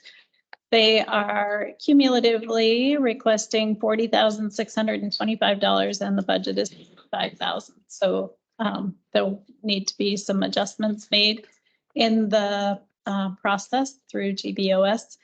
At the grants meeting next week on Monday, I'll be providing you all with a redacted copy of the applications, just so that we don't share information that shouldn't be shared. And then also your evaluation worksheet. So you'll have all of those together for you for the meeting next Monday. And then you'll have from next Monday until the November meeting when you'll be discussing and voting on the amounts. So your job will be to make your recommendations and make sure that they equal $35,000. Otherwise it throws everything off. And then at that meeting, there'll be a weighted average taken, and we'll be able to take all of your recommendations and smash them together and make a final recommendation. So as far as what the grants are about, I think that the meeting next Monday will be good to hear what projects are being proposed for 2024. Thank you, Margaret. Anything else from the board? Yeah, Go ahead. yeah, thanks, Margaret. Is there an opportunity after the Monday meeting to ask questions of the applicant, or could we reach out individually to the applicant? Is that? I would probably recommend instead that, that I've asked for them to prepare a presentation that's probably around, not more than 10 minutes, and then Q&A afterwards. I think since there are no new GBOS members and there are no new project leaders, I think that there's probably some pretty good understanding of each other, but I think if there are questions, probably everybody has those questions and should hear them. Okay. And I should make a statement too. I know the last couple of years, it's been a little bit more than the 35,000, but it's right in the same ballpark as this year. So it's really no big change. I think last year was 41,000, year before that's 39,000. So it's all right. The ask is pretty much the same as we, worked through the last couple of years. Thank you. Look forward to that coming up. Number 13, Girdwood Trails Committee recommendation for GBOS resolution of support for RTP grant to work on Middle Iditarod National Historic Trail. So we're looking to do a RTP grant for the Middle Iditarod. So this would be from the school up to where the trail crosses the second crossing of Crow Creek Road, and it enters the management area by the U.S. Forest Service. We've used RTP grant. We did the whole lower Iditarod with 3 different RTP grants. And so we're doing the same here. This would particularly fund manpower and materials. And we're looking to replace a lot of the boardwalk sections with turnpike and gravel. And so it'd be a really labor intensive portion through here. And then upgrading what we can for boardwalk out there and building bridges as needed. So we are seeking support. This would be a 90-10 grant. I can't remember right now. I think we're going to seek 225,000 for this. So we'd be seeking 10% support from the Girdwood service area for the grant there, which a quick math is. I think the max is 200. 200, excuse me. So. Although 225 sounds great. Yes. Let's do it. 200. Thank you. Thanks for all the work on a lot of resolutions in that first one. Back it up. Yeah, hopefully they read it. Any further questions, comments before the mover makes the motion? Who would like to move this motion? I would make a motion. Approve the resolution of support for the rehabilitation of the Girdwood Middle Iditarod National Historic Trail from Girdwood K-8 school to the U.S. Forest Service boundary. Do we have a second? Thanks, Amanda. Any discussion? Do we need a number in there after you just said? 10% of 200,000. 100,000. So yeah. But yeah, so to be consistent, then we'll add the expectation of, well, we're not making a commitment to. We will make the commitment once we receive the grant. So it's slightly different. Okay.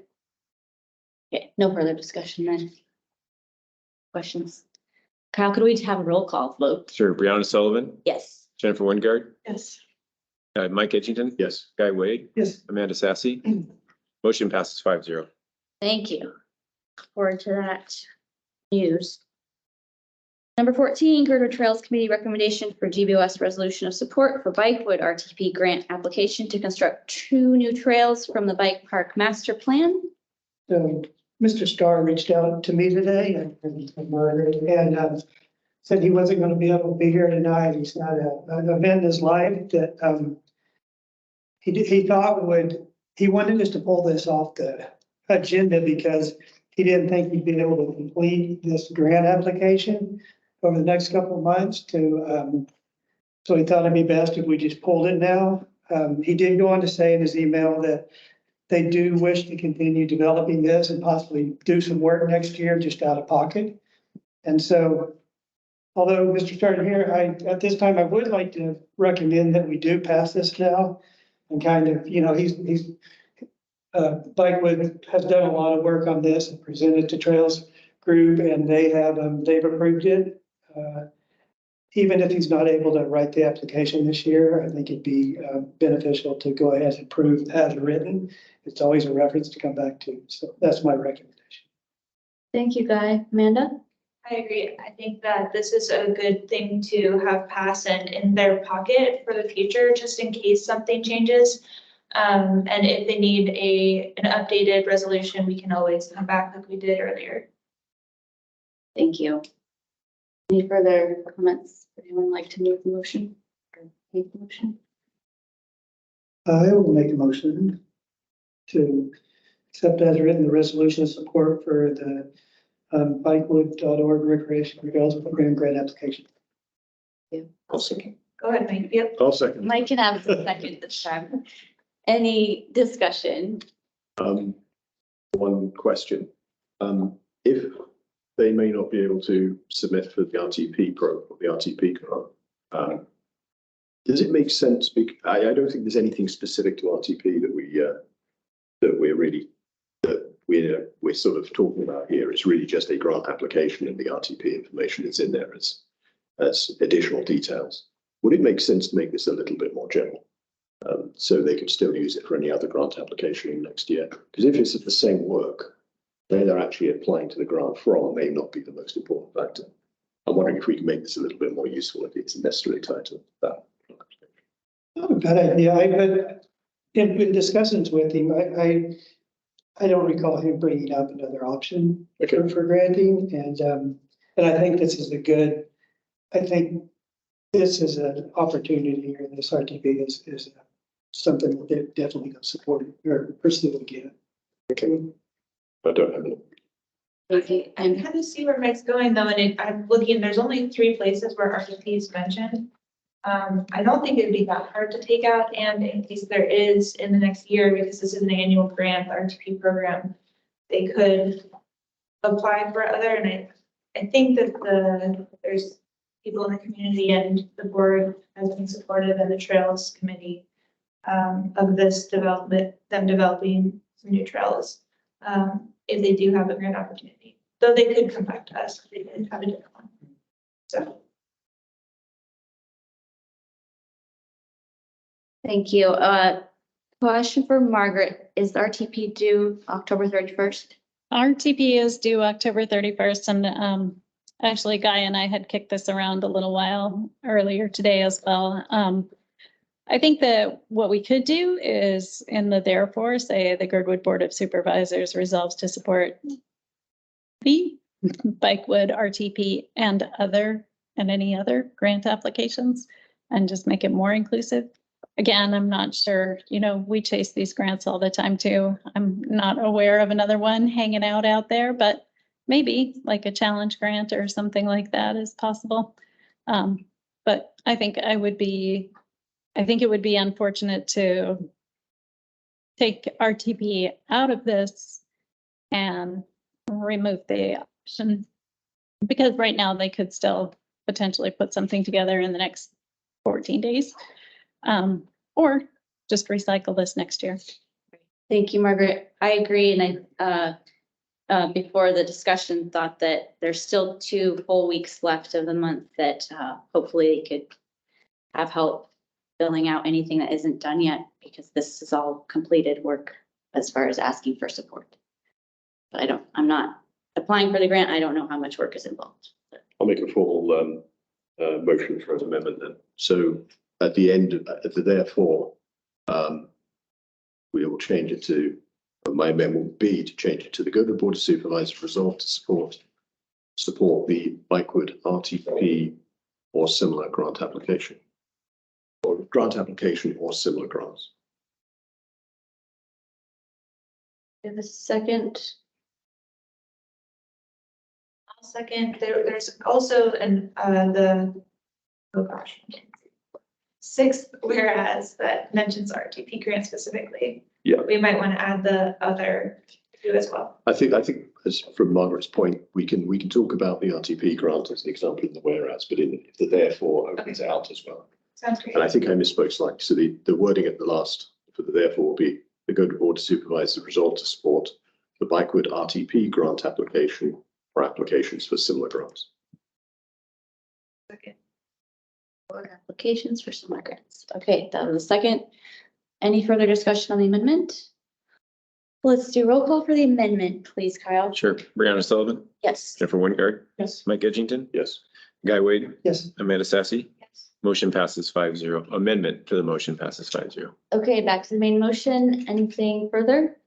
Let's for a roll call vote for that. Sure. Brianna Sullivan, Yes. Jennifer Wingard, Yes. Mike Edgington, Yes. Guy Wade, Yes. Amanda Sassy.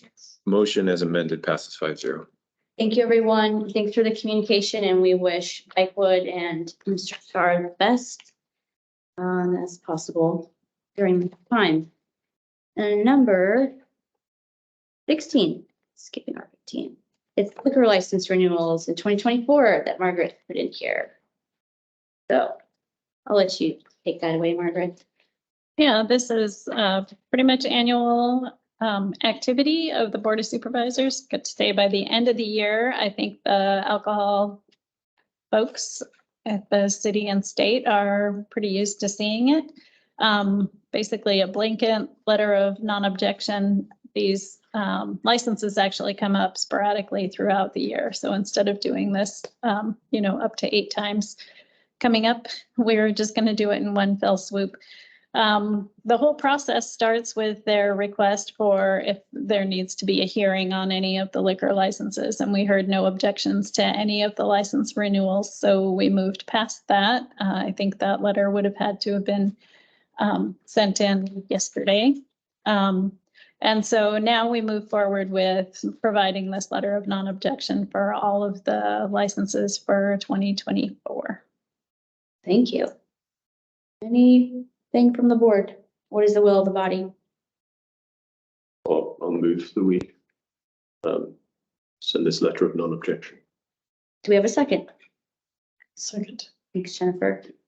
Any further discussion?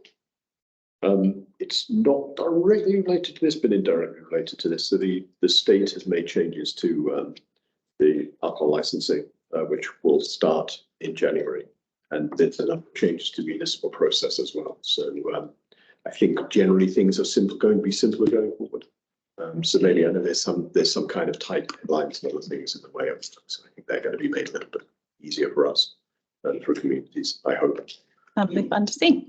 The other thing that's being discussed but hasn't been decided, but is likely to come up from the Assembly very soon, is the removal of the tax collection requirements for non-profit special events. And that's kind of very relevant to us because Forest Fair spends, I think Karen was saying 20 or 30 hours just dealing with that application. And it's easy for things to not quite be right and hit technical problems. And it ends up taking about $5,000 or $6,000 from, I think it's around five or 6,000 that area. From Forest Fair, which otherwise, if that tax was not being collected, I don't think they'd discount the beer. I think what they would actually do is just put that back into other non-profits for Girdwood. So there are probably some advantages to that. That is not currently in front of the Assembly, but it's expected to be fairly soon. Thank you, Mike. That's an aside. Yeah. Anything else from the board? Let's do roll call again, please. Sure. Brianna Sullivan, Yes. Jennifer Wingard, Yes. Mike Edgington, Yes. Guy Wade, Yes. Amanda Sassy. Yes. Motion passes 5-0. Thank you. Thanks, Margaret. Number 17, agenda item LUC 2309-06, update on Girdwood Housing Economic Committee request for LUC and to discuss infill exfill possibilities in Girdwood, including feasibility study for gravel extraction from Glacier Creek. GBOS action pending on the GHEC meeting, which is the 25th of this month. Is Brett Wilbanks online? I don't think so. Okay. Yeah, I think this was not technically an action item, but just, I think that it was important to keep it in the community discussion as it was a topic to LUC, and LUC did provide a vote on it. But at this point, and their vote, you know, they're two separate committees, so it now needs to go back to GHEC and then bring it forward to GBOS. So really what's going on is a bit of a timing item for both for this one and the next item. And I'll give you a little, I think the way from a process aspect is that it's going to go back to the Housing Committee, Housing and Economic Committee. And LUC's recommendation was to pursue the feasibility study and bring a recommendation or a proposal up to GBOS. And so if the Housing and Economic Committee wants to do that, then from a staff perspective, we'll start working on a scope of work and then submitting that to our term contractor to give us a proposal. Then we'll bring that proposal back through the Housing Committee and then up to GBOS if they approve it for funding. We can't spend anything till 24 anyways, because we don't have funding right now until that budget is approved by the Assembly, which the earliest they'll be available would be in January. So we'll be working that next couple of months. Okay, thank you. Let's keep it on here as an update until something comes to you solid. Okay. And of course, those committee meetings, minutes and recordings are on the website online. Are there any questions or comments from the board? Okay, moving on to agenda item LUC 2309-06, that's the last one, 07. Update on Girdwood Housing Economic Committee request for LUC to discuss use of HLB parcel 6134 for RV camping, GBOS action pending GHEC meeting, also on 10/25. I know Crystal Hoke is online. So Crystal, would you like to explain anything on here? Or Sure. This is Crystal. I got back on just on time. Been having trouble with Teams all night. Okay, so this parcel is along the river, and we are suggesting that an RV park exist that makes it legal to camp in Girdwood. And this would take a little bit of time and money to create, but basically making sure that the Girdwood Housing and Economic Committee has the support of the community to move forward on development for a plan for RV parking to occur on this parcel. And this is a draft. What you're seeing on the screen is a draft site plan that was done pro bono by 49 Star Surveying for Girdwood Community Land Trust. And then we just started this discussion in the Housing and Economic Committee, and it's been moving along, and it passed at land use unanimously, and now looking for a vote at GBOS. okay, thank you. Comments from the board or questions? I think I just heard there was a vote to GBOS. I'm not clear at all what action is being requested. I don't think we're ready for a vote. No, Right. it needs to go back to the Housing Committee, Housing and Economic Committee. Okay, right, it did look like very similar to number 17. Amanda, you have one? I was curious, if the loop being empty of spaces for RV parking, is that for future phases, or is it meant to be kept vacant? I think, again, this was just like preliminary, and I think we lined out 40 spots, if I remember correctly. But some of the land use comments we received were having like a beach park area, which I am greatly in support of, and more of a community park that exists along the river. And there's also been discussion of having swimming holes even. So I think that the extra spots that are not utilized by RV camping would be more of a public use park assets to be created, and are not showing on the site plan, but to be further developed. Thank you. Anything else? Yes, Mike? I'll ask the same comment as I kind of talked about a little bit at land use. Is the intent of this to address any aspects of camping associated with the unhoused population here, or is this purely recreational RV as an economic development action at some point in the future? Does it do anything for housing, in other words? I think it can do something for housing. I think the primary use would be for recreational and the secondary use would be for temporary, people that are living in their vehicles to have a spot where they're not concerned about being evicted in the middle of the night. But I think it's also important to put limitations on how long they're allowed to stay in that spot. So it's important to have a management body that can enforce that so that we don't have clutter surrounding the camping area, that they would need to have certain rules to keep it really tidy. So is the expectation when you come back, some of these questions will be filled out and there'll be more information? Yeah, I would expect that the Girdwood Housing and Economic Committee would come up with like a formal plan and a set of guidelines that would be kind of baked in, like we support this concept if X, Y, and Z, like such as the 24-hour caretaker would be a requirement for me to be supportive. Thank you. And I know you've done lots of work, Crystal, on other ideas in the same area, but one of them was similar to the salt something cabins in Seward. If those were somewhere on here, would that be part of that further discussion, or is there different permitting that wouldn't allow that? If that even makes sense. Yeah, we were considering the Salted Roots cabins on the GC6 lot, which is the lot across the street from this parcel. So different parcel. Okay, thank you. And those would be more housing. I remembered. Anything else from the board on this? I know there's going to be more discussion next meeting. Amanda?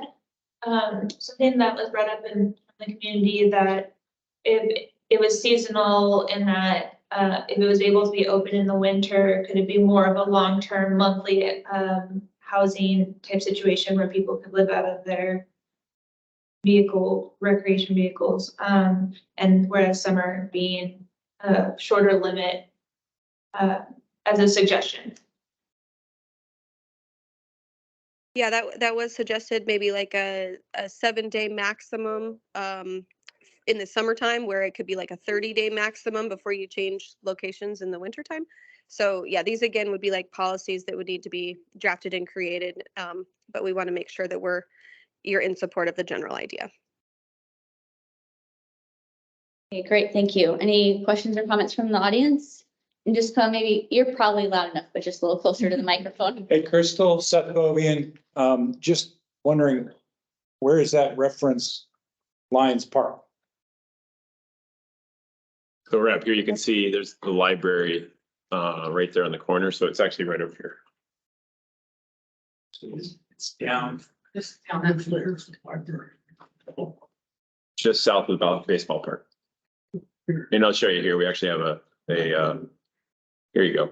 You can see it overlaid on this. So there's the library, and it'll be this area right down here. And just for clarity, Kyle, the Lions Park is just to the north of that? The Lions Club Park is, yep, just right across the street from the fire station here. Can't get over there with my cursor. The other side, isn't it? That's the west. Your cursor's showing up at a different spot than what. Yeah, so here I can show it in the room, but yeah. Okay. Yeah, so it's on a different parcel entirely from the Lions Club Pavilion parcel. Thank you. Chief Weston, did you have a question? Again, this is the first time I've seen this, so I have many questions. I'm not sure if this is the right venue. First question would be, are these paid lots that would have power, that somebody would then be responsible for getting power for people? Are they all gonna dump sewage at the wastewater or gas station? how is the eviction process gonna work when someone doesn't pay or doesn't leave? Will there be an issue, good separation between the trailers? I can see that there's a need for this. I'll just give, this is a preliminary concept idea, but then we would flush it out, but it would probably be most likely a Parks and Rec management. And so there'd be paid staff that would run the park campground or contract it out to a contractor that runs it. And it would have a dump station. Power is yet to be determined. It's all cost driven and if it's a feasible. But we would work with the fire department on concerns about safety. But we'd be regulated by DEC and things like that. So it would have like a shower building or something like that as well. Yeah, it would all be considered in the concept of affording it. Yeah, Kyle did a good job. And if you scroll down to that black and white site plan, we just put the black squares on there are showing like permanent facilities. So I am suggesting that we build bathrooms first, very first, so that there's always a sanitary place to do your business. And so that bigger black spot up there is the only one that's outside of the floodplain. And so yes, and again, very preliminary, and those are good comments and feedback to give to housing and economic development as we form up the plan going forward. Yeah, Crystal, I just would advocate for it to be like a Australian RV park where there's showers and, or, you know, the place I Homer, you know, where there's showers as well as just as a sewage and laundry. So you're giving everybody the most chance to be successful in this. Thank you. Oh, got it, Crystal? Oh yeah, I was just gonna say like probably more to be considered considering there's a laundromat and a shower facility that's privately owned. I don't know how that would jive, but definitely I mean, we definitely need access to showers and laundry, but that does exist from a private basis already now. But anyway, thank you. Okay. Anything else? Number 8.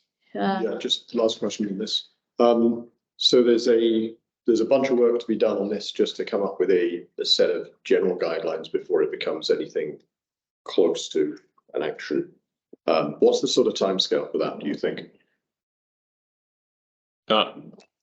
Who's got some fireworks going off? I would say that once again, it goes back to GHEC, and if they want to move it forward, then I would I would probably have to draft a scope of work and then figure out where we want to go. So this would also be another feasibility study. This would be another, essentially, yes. 35% plan. 35% plan, or I would make a determination as to how far we want to get into it, how much money we want to spend. Yeah. Because the other thing GBO also have to consider, this would be a Parks and Rec capital project. So we would have to look at our capital project priorities right now and see what we want to, if this becomes a higher priority, what gets bumped. Thank you. Number 18, confirm agenda topics for our MOA GBOS quarterly meeting scheduled for October 23rd at 4 p.m. in Girdwood and on Teams. So we have the draft agenda right there. Does anyone have anything to add or edit?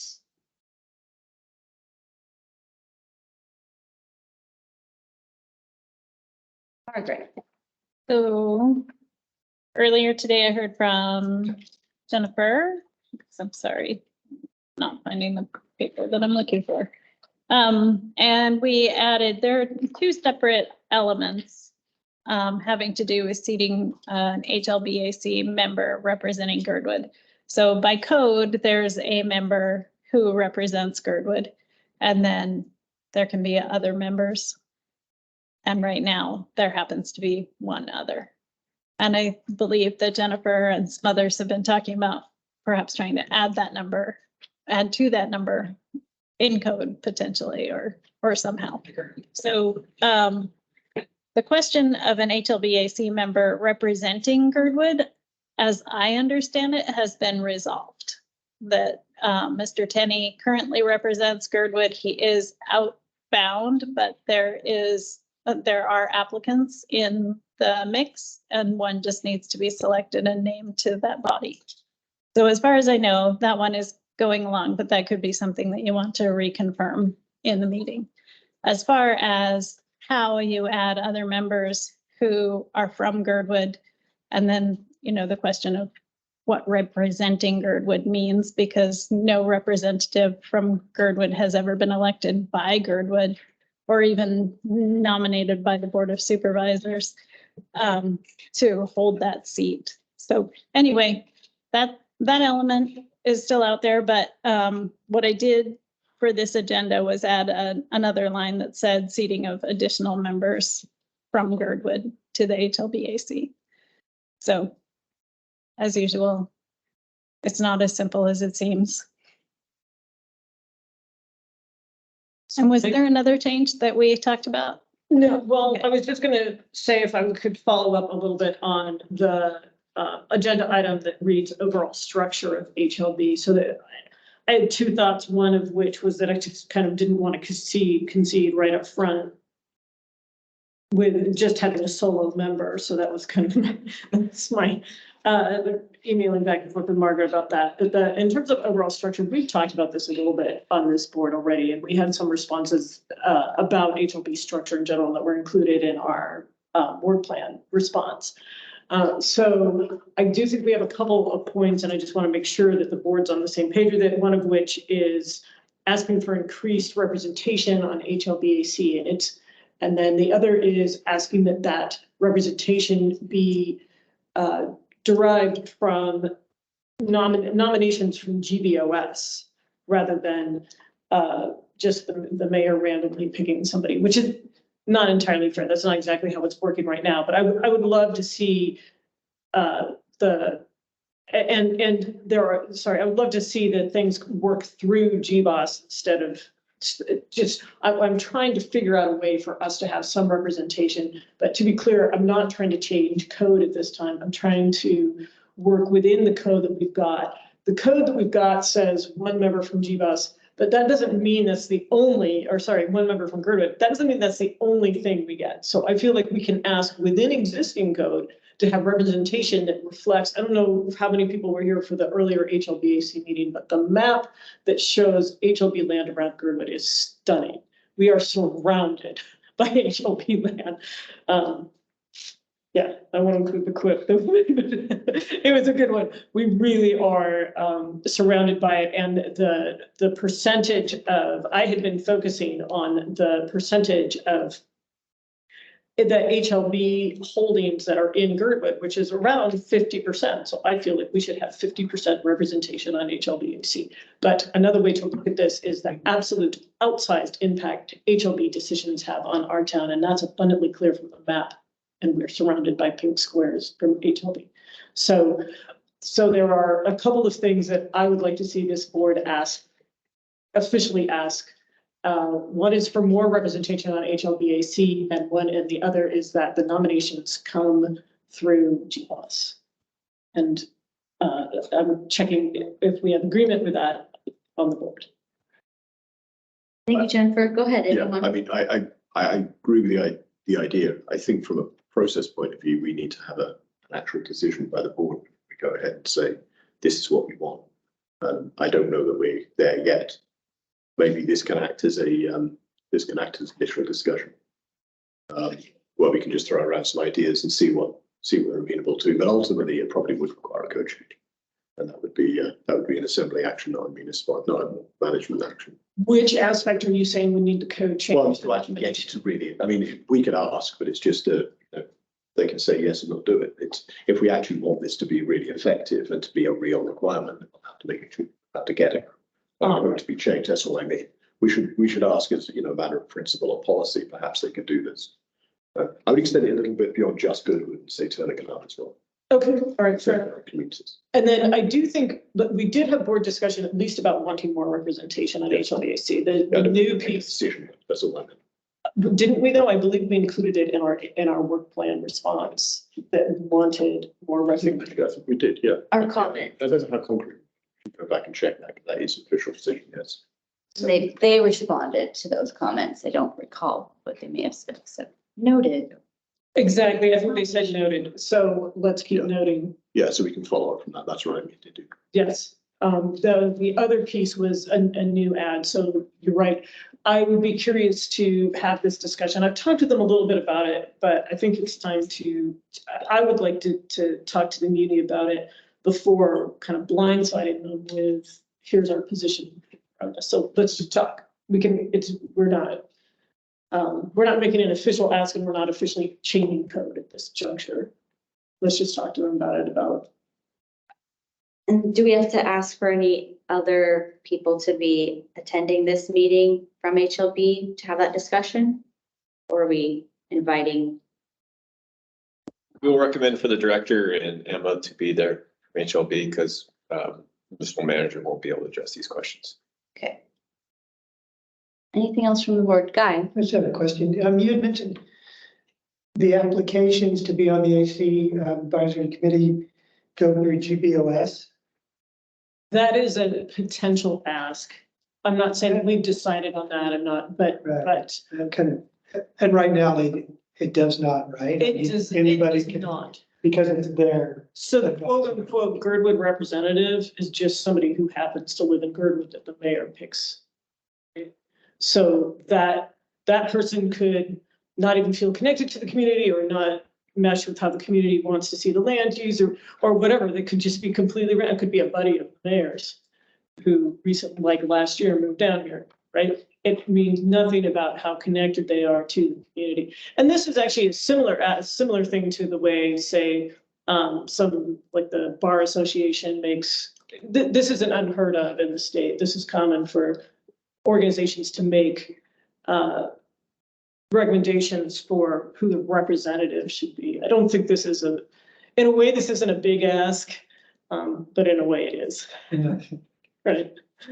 It seems a little silly to have to make this ask. Like, could we just please check that the representative actually represents us? That's what we're asking.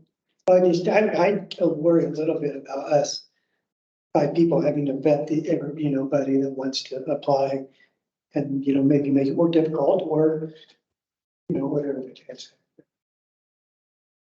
You're right. I mean, it would be nice to have some oversight, but I just haven't worked out there and we're not there yet.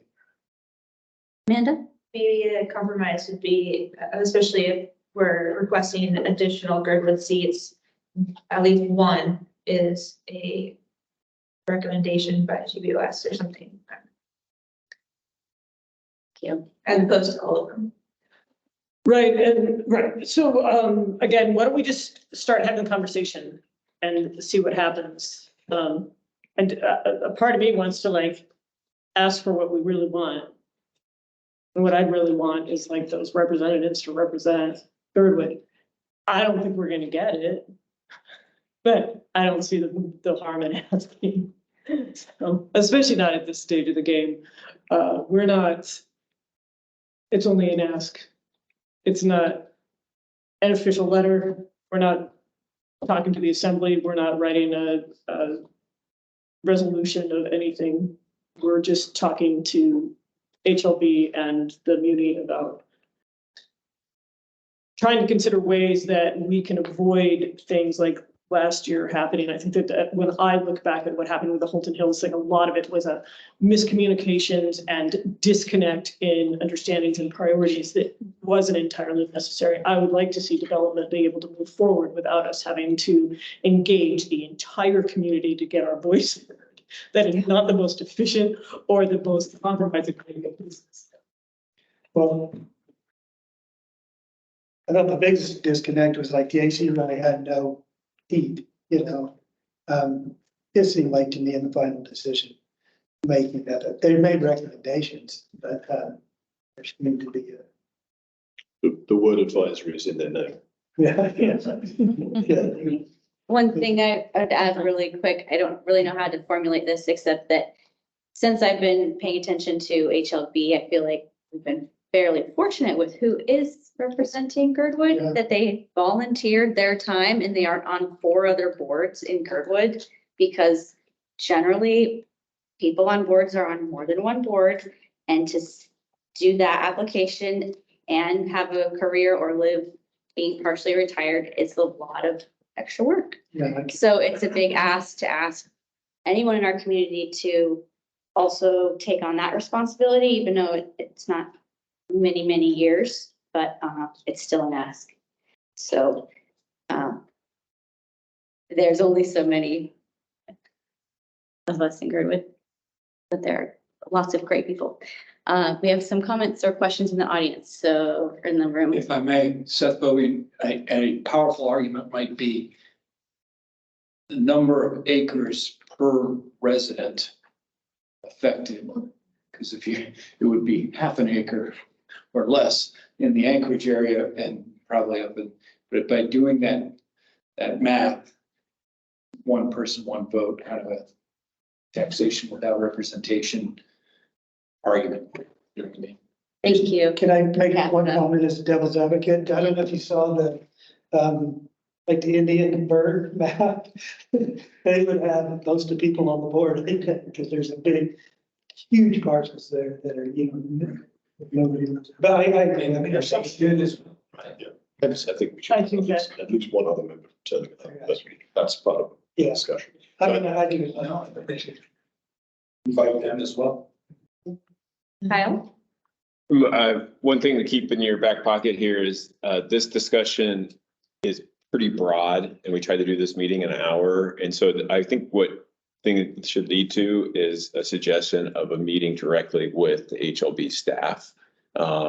You'll have the municipal manager there, but for the most part, we know that they usually just defer to the staff that runs the department. So maybe coming out of that meeting, a meeting sent for further discussion to explore these ideas in more length. Yeah, I'm going to make a similar suggestion. The industrial park question and the 1 5-year plan questions, I think, fall clearly within the municipal manager discussion. The seating of members is really chief of staff and mayor's office. It's not even the municipal manager. And overall structure of HLB is really, again, a code issue, which is an assembly issue, not a. But I think we can bring them up and just say there's clearly a mismatch here between how HLB and HLBAC is set up and, how it affects things on the ground. We can have that general discussion and then go to a follow-up. And another aspect about it too is you got to think about what are you wanting HLB to accomplish in the next year for the Girdwood community, because their workload is so limited because of the limited amount of staff that they have and administration that's going into election year. So Mike, did you just suggest within this agenda to make sure GIP is highlighted or touched on because they had the meeting? Oh, they didn't have it today. It's next week. They had to stay. They had it today. They had it today. Yeah. They had one meeting earlier today. GIP, I think, should be on the top. Perhaps 1 5-year plan, and then the others are more speculative and more of a heads up than it is a specific request. Okay. That makes sense, Margaret. It does. So I think what I'll do is start with the industrial park, the 1 5-year plan, and then go to consider increased representation of turning an arm on HLBAC and then overall structure. Okay.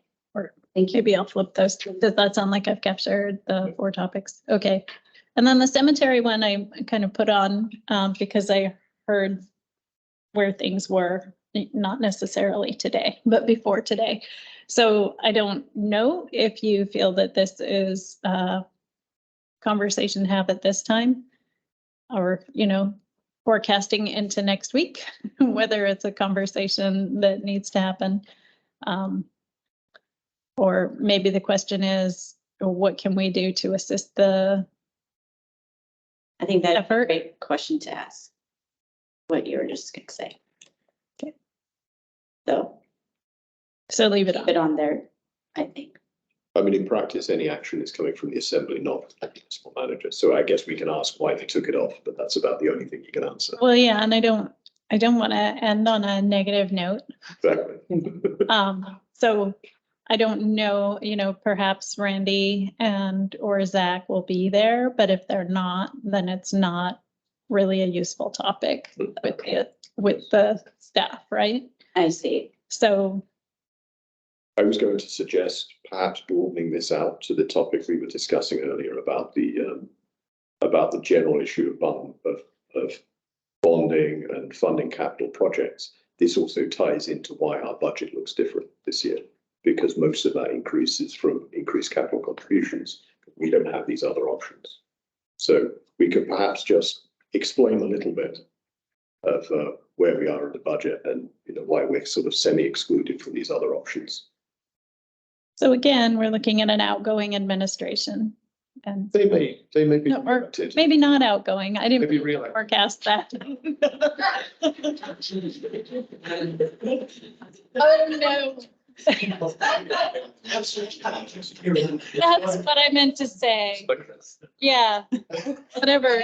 Social media right now. Vote early, vote often, do whatever you want to do. In any case, I guess I'm wondering about So again, where that conversation if goes. the OMB director is there, it's possibly a useful exercise to just understand how we can fit better into this process. Okay, So that's it. Maybe it's an information sharing opportunity. okay. Well, since I'm obviously lacking words, it would be really helpful if somebody gave me what the topic should be.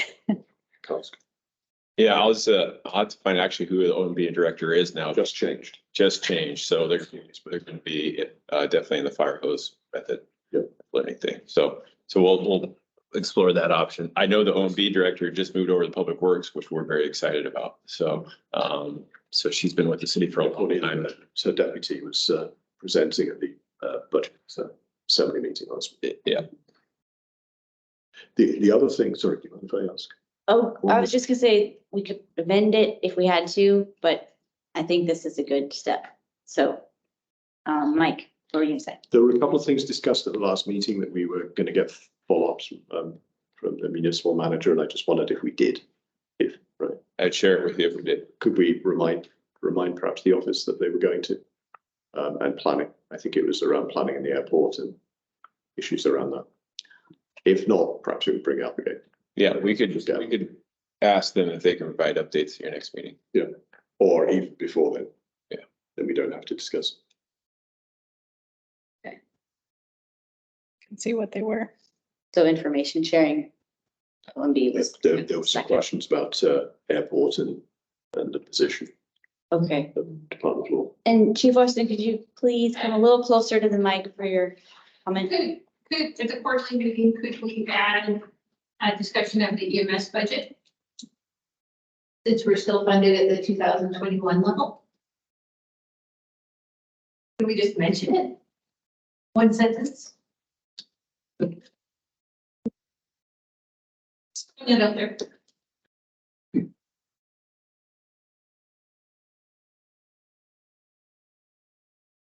I think the municipal managers there, they should hear that. That's the 2021 level is the one that was 2.5 times the 2020 level. Yeah. Yeah. But, you know, there was that theory that it would Oh, yeah. change. I mean, that general topic of how EMS funding is really broken. And I would- Not to get into the whole thing, but just making that statement. Would that, if you put it on the agenda, would that, would Chief Strong then attend and address it, or? No, He's following his direction, that they were not able to accept any additional funds, so that's all he's gonna say, really. Yeah. It's maybe not going anywhere, other than I know I have to stand up at the assembly and say, by the way, remember, still funded at the same level, so. You know, it might not get anywhere, but if I could attend and maybe save in public comment, that would also work. Okay, Kyle? Yeah, that may be more the more effective route there, because the administration's point of view is that they're flat or to cut budgets this year. Yeah. So, and that's what the city managers carrying the directive of the mayor. So you could get in there and get into a discussion about it, but I don't know how much steam you're gonna get out of them for it. It's really an assembly level to increase that budget if we're looking for an increase. I think the problem we have at the moment is that number of $507,500 is not in the budget anywhere. It's tied into the overall. It's something which is not expressed as a line item, so it's really a choice of whatever the fire department choose to give us. And there's no contractual requirement, and there's no line item for it. So I think a clarification on that, because we've asked in the past for it to be a line item, and the administration refused, so we can ask again. We have gotten a written comment or a written commitment from Chief Schrage that it is flat this year. Oh, you have, okay. Yes, so it will continue to be funded at the right amounts. So. That case, I don't see it. If we know that, I can see it. Yeah. Yeah. Okay, anything else? Let's feel temporarily ready. All right, we'll move on to new business. I think we have one more thing in our business. Oh, we do. That's right. I'm sorry. I wrote it right here. Number 20, the Rasmussen Little Bears. So Mike. Yeah, I'm gonna defer to Crystal because the master meeting, we had a discussion about it and we decided we did not need it. And I think new information is now too. It's now appeared it would be easier if we did have something. Is that correct, Crystal? Hey there. So I think the last meeting, I agreed to take it off the agenda because it was the budget meeting and it was packed. And then I had reviewed the 2020 resolution, which the resolution speaks to being in favor of Little Bears being sited at on GRST2. So that's resort property. So the 2020 resolution is good for that purpose. But what I was and I had said kind of multiple times, if GBOS was interested in providing a letter of support for the Rasmussen grant, then that would be appreciated. So we are having a site visit with Rasmussen coming to Little Bears later this month. And then the decision period is still in December, but it would be nice if GBOS could give a newer letter of support, because the resolution was in 2020 and spoke to Little Bears specifically being sited on the resort land, but this would be kind of different because the entity that is applying through Rasmussen is Girdwood Inc. and with Little Bears partnership. So anyways, the request would be for GBOS to write a letter of support in favor of the grant. And if interested, maybe to expand that out like other discussions, like in support of the Girdwood Workforce Child Care Project for Rasmussen and other grant opportunities. Thank you. So I think the question for the board is whether we can approve a letter or we should just decide to write a letter and then present it to the board for formal approval at maybe next week's meeting. The latter sounds like the best suggestion to me. Nodding. So if that's the case, then I will commit to writing a letter and having it ready for presentation at the meeting next Monday. And then we can do formal action on that. Jennifer? Just one quick question, just Crystal, that's not a problem timeline wise, right? Is are you talking about the 23rd, the meeting date? Yes. Yep, that would be fine. We've got our site visit on the 25th. That should work. The ink will still be wet, but it should work. Okay, do we need a formal motion? I'll move then that we move that item onto the agenda for the 23rd. To postpone action until the 23rd. Any second for that? Also, Thanks, Jennifer. Any further discussion? Okay, any objections to the motion? Bill by assent. Okay, that motion passes unanimously. Thank you, Mike, and everyone. Thanks, Crystal, for bringing that up again. Could I request a 5-minute recess while the architects up there? Yes, so next item is 5 minutes away then, and we'll see you up here with presentation. Do we say 9:30? 9:30 p.m. So we're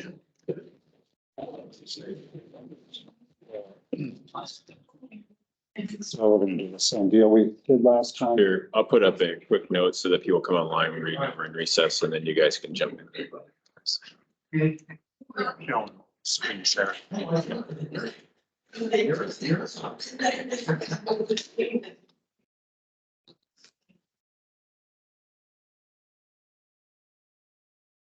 Is their hand up? Hey, Ellen. Hey, I just want to let you guys know I'd like to share the screen during the presentation. Okay, we're just gonna put up a note here that we're in recess, and then once the recess is done, I'll pull down the note, share the screen. Okay, thanks. Postpone it. Okay. Yeah.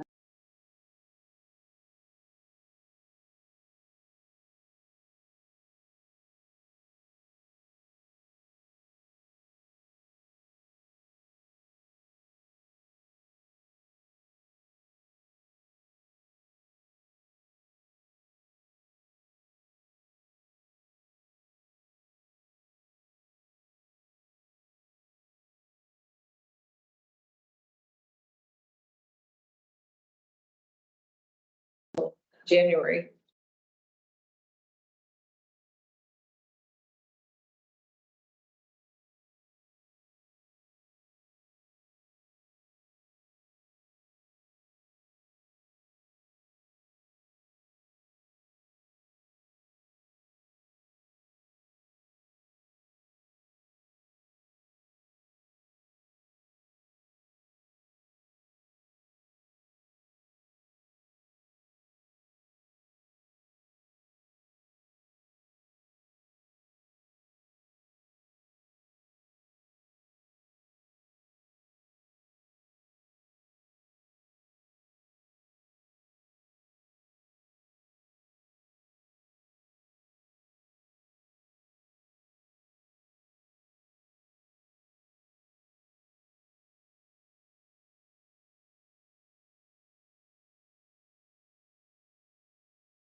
pushes the button. Whatever.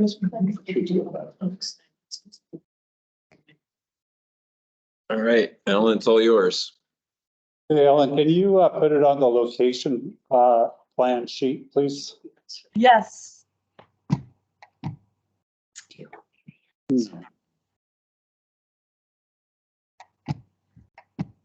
Okay. While she's loading that up, my name is Marco Zaccaro. I'm with Z Architects. We are here in Girdwood. This project is at 1550 Alyeska Highway. And Ellen Bynum, who's on the Z Architect staff, is going to share a screen with us with a location plan, hopefully.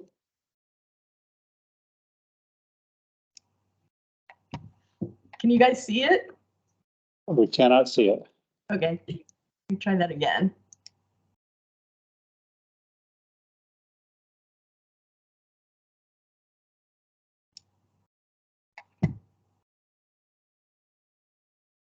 Okay. How about now? You're really got big. Forming this first. So I know I'm not supposed to use this pointer, but I'm going to use it anyway. So the location is right here on Alyeska Highway, right across the street from Slab Tide Gallery. This is High Tower Road. So the project is an addition to currently ongoing construction. Ellen, can you move forward to the site plan, please? A0.1, I believe.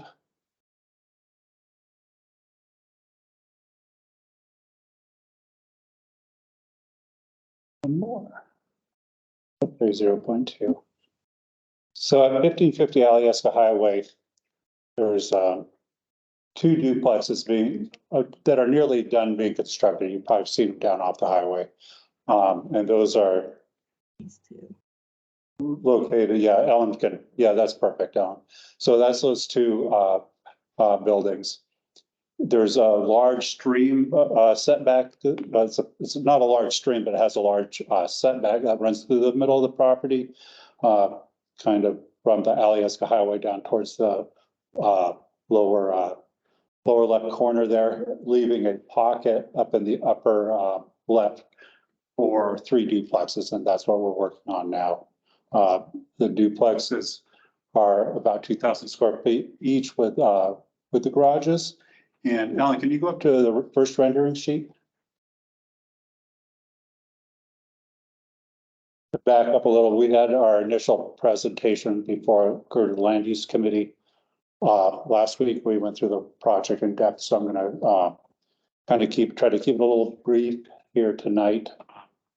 We've got quite a bit of feedback during the land use committee, but that's the 3 duplexes. They're townhouse style duplexes, 1 car garage with a carport in front. The main level has the living room, kitchen, bathroom, and on the 3rd level are 2 bedrooms and 2 bathrooms. At this point, Joe Bell, the project is being developed by Joe Bell. I don't know if you want to say any quick words about your vision for the project. I mean, you know, realistically in approaching the project, we wanted to provide housing and provide, you know, something that was nice that can attract, you know, like-minded folks out to the valley to come out and enjoy it. And this lot being the size that it is, we feel that there's an opportunity to add 3 more units, which is why we're working to do so. Like Marco mentioned, there's a fairly heavy setback of a very minuscule stream, but it is what it is. And we found ways to, you know, work around it and still present something that doesn't feel like you're totally jam-packed in here, because realistically, we could have looked at how to, you know, propose a flat plan and put another 6 units on here instead. You know, we wanted to keep good separation, and you know, 3 units kind of seems to be about the right mix on this particular lot. That's all I got. All right, thanks, Joe. So on this, on these renderings, these are the two currently constructed duplexes, and I think they're all nearly done. And then there's the triplexes we're proposing, and this is, we're standing towards the east of the project, Alyeska Highway being behind here. So the, in the site plan, the triplexes are here, they're offset from the duplexes. So all the units have views east across the valley, have good sunlight access, good day lighting. Colin, could you go to the first site plan again, please?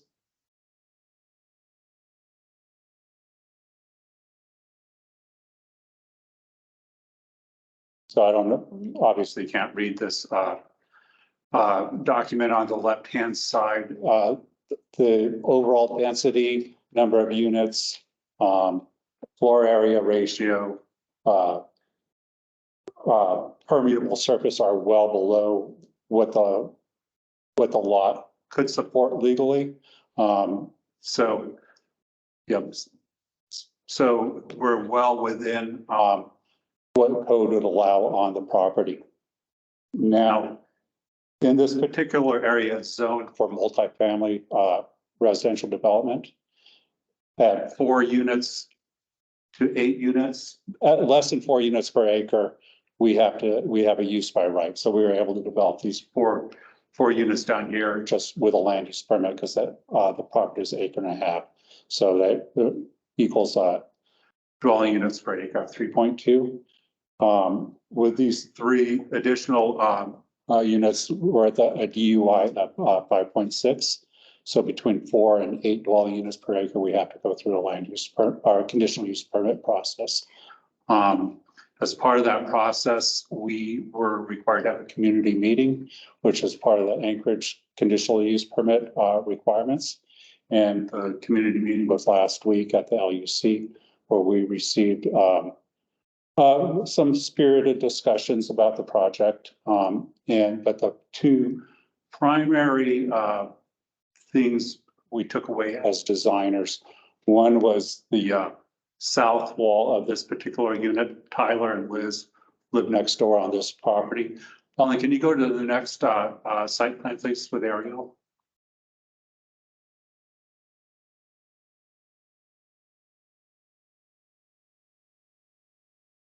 And zoom out, there we go. So Liz and Tyler live in this house, and so they were concerned about the proximity and the scale of that wall. And we subsequently to that meeting had a number of discussions with them, and we modified the how that wall presents itself to their property. And we had some good discussions with them and showed them the design modifications, and they haven't made any further comments at this point. So Alan, could you go up to the rendering sheet number 2? Marco, may I interrupt for a moment? Was that last statement since last meeting? Yes. Okay, This has all transpired since the last meeting. thanks. So what we did is we actually broke the massing down. When we first laid these out, we had the stair tower and a storage room on the deck top level because we figured that people to the south would want screening from the rooftop decks. Well, they were more concerned about the massing of the building. So we actually broke that facade down and lowered one section. So we dropped it by almost 8 feet. So that it seemed to make it more palatable to Liz and Tyler. And then the other thing that we did that we heard about during the meeting, people were concerned about parking on site. And as you know now, there's no parking requirements in the MOA. So what we did is we went back to the code that was up until last year, did our parking calculation per that code, which came out to be 14 spots on site. And then we added 2 more. So we have 2 more parking spots on site than even the old code required. So we're at 16 parking spots on the site. So, and since our last meeting, at the last meeting, we're at 15, we added 1 more since then. So, Ellen, can you go to the site plan again, please?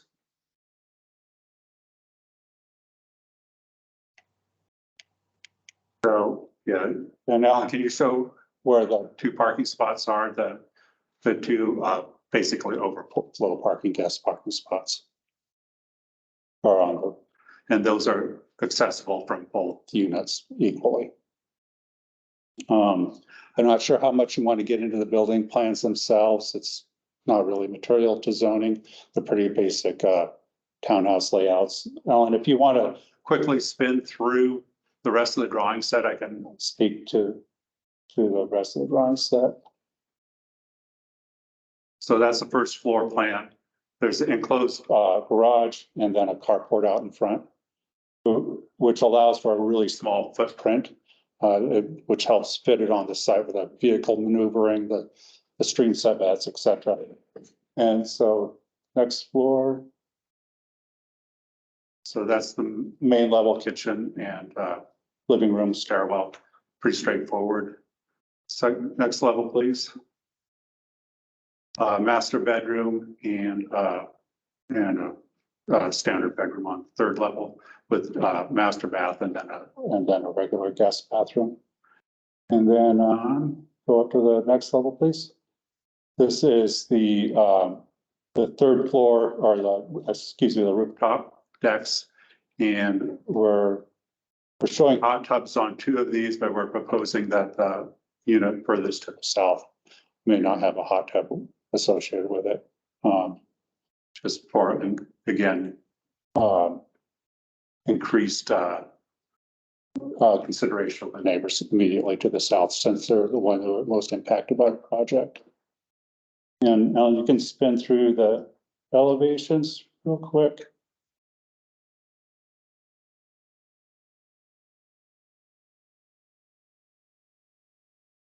And go on to sections, please.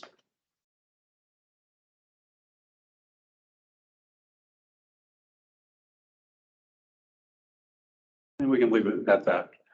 So do you have any questions for me? Jen, start with Jen first. I look that way. I got a little bit scrambled. So out of this triplex, each unit has 2 bedrooms, right? Yeah. Is that right? And then out of the existing, there's 2 duplexes. And did you say that those are 3 bedrooms each on the duplexes? Yes, that's right. Okay. Okay. Yeah, so it looks like it's gonna utilize the existing access to the highway. Yes. Does that, when they're considering these, conditional use permits or, adding a stream crossing to it, is that, something, how do you address that, or does that? So Ellen, can you go back to the plot plan, which is, I think, the second sheet in from the beginning? So I'll show you, let's see. Next. There we go. So this is the currently permitted configuration with the 2 duplexes. And as a part of this project, we had to, Ellen, can you show where the fire truck turnaround is with your cursor? So there's a fire truck turnaround there, which we had to put in because of the length of the driveway. And we have to be able to get a fire hose in to all parts of the building. We have to get a fire truck to within 150 feet of the duplexes. And between the maximum fire hose length and the maximum driveway length, that could be a dead end. We did a T-type fire truck turnaround. And in order to get that in, we had to put a culvert across the creek. And to do that, we had to get a core permit. And in our core permit application documents, we noted that was an emergency apparatus turnaround, as well as access to potential future residential units. So the culvert is already permitted, but it's permitted out to where you see the tree cut line there. So as part of the core permitting documents, there's a diversionary ditch that you probably saw when you're going by. It's a ditch that was lined with plastic. Yeah. So that was the diversionary ditch so that they could put the culvert in. Yeah. Thank you. And I think they're almost done with all that. Yeah, it's a pretty cool process. I had not been through it before. Need to watch. Quick question, for something this size, for contingent use, do you have to deal with, traffic calculations or? No, this is pretty minimal. Right. So in terms of I don't know if you have to do it, I don't think you have to do, I think you only have to do it for traffic, but when you look at use of the properties, they're strict residential use. That's how you're modeling them. Yes, that's correct. Yeah, these are all residential. Well, yeah. And then my other question is, at least, I think at least one of the four that exists now used as a short-term rental appears to be permanently used as short-term rental, which is fine, it's allowed. Is that the expectation? I'm just asking the proposer. What was the first part of it? The first part is that we know one of the four properties there, I think is listed short-term rental already listed. 3 of the 4 have mentioned that. Right, okay. They would. Yeah, so that's be why. Utilizing primarily during the winter. Yeah. Okay, right, so it's part of the year short-term. Right, yeah, it's, so all 4 families have kids, primarily, want to use during winter.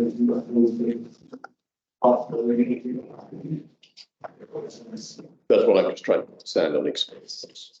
Around that, talk about it being additional housing. The 3 other properties, given they're smaller, do you have a sense of roughly where they'd be marketed or listed at? In terms of price wise? Yeah. Great question. I mean, my thought is, well. I'm not going to offer you cash. Yeah, no. The duplex. That's usually down closer to the mine roads. Those are 3 bedrooms. I mean, he was looking at a price of 850 for 3 bedrooms. The duplexes that are under construction, they were listed at 715 for 3 bedrooms. And I wouldn't expect to go much for. Yeah, okay. Now, the market can dictate something different on both to the higher and the lower. Yeah. We'll just have to see. Is it gonna remain as a condo complex? All units will be part of the homeowners association. Kept your ownership as the homeowners. Ultimately, we'll have a homeowners association manage the association. Yeah. And is there any communal property in between is there any park? I would have loved to be able to, but due to the stream setbacks, I can't really do much at all there. Yeah. The stream setbacks.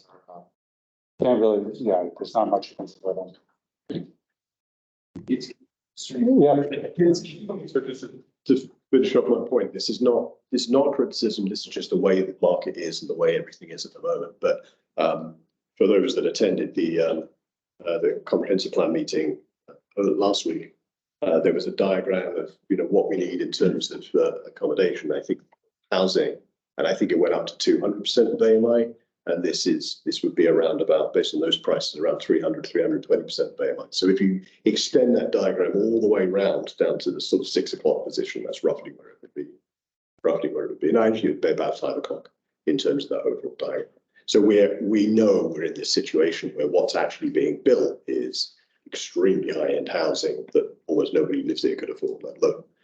So it's a structural problem, and I don't criticize this project. It's just illustrative of the problem in general.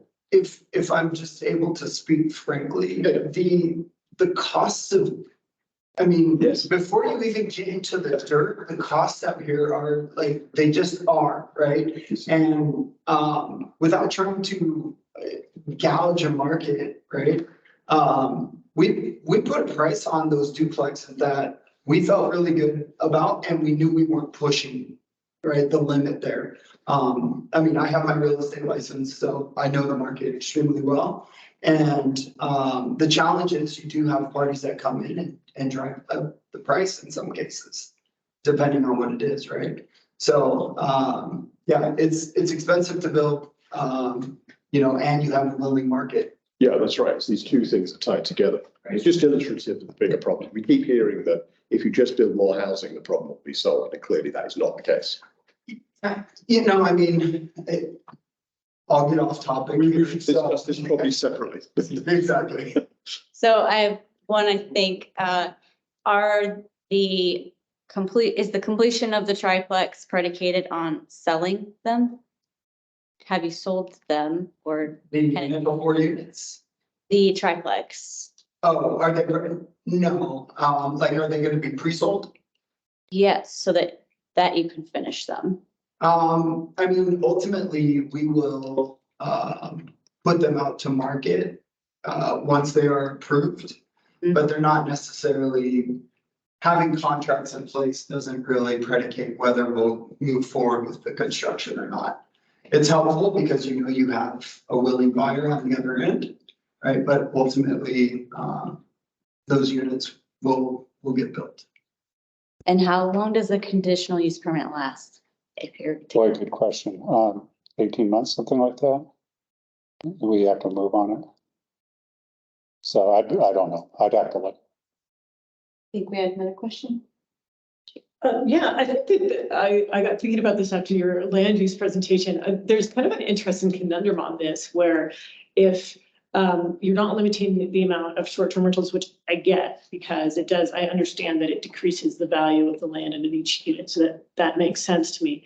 But we also know, kind of beyond a shadow of doubt, and I know from my neighbor that Airbnbs regularly generate more cars than there are bedrooms. I don't even understand sometimes how the math works because I have counted 13 cars in a 4-bedroom house.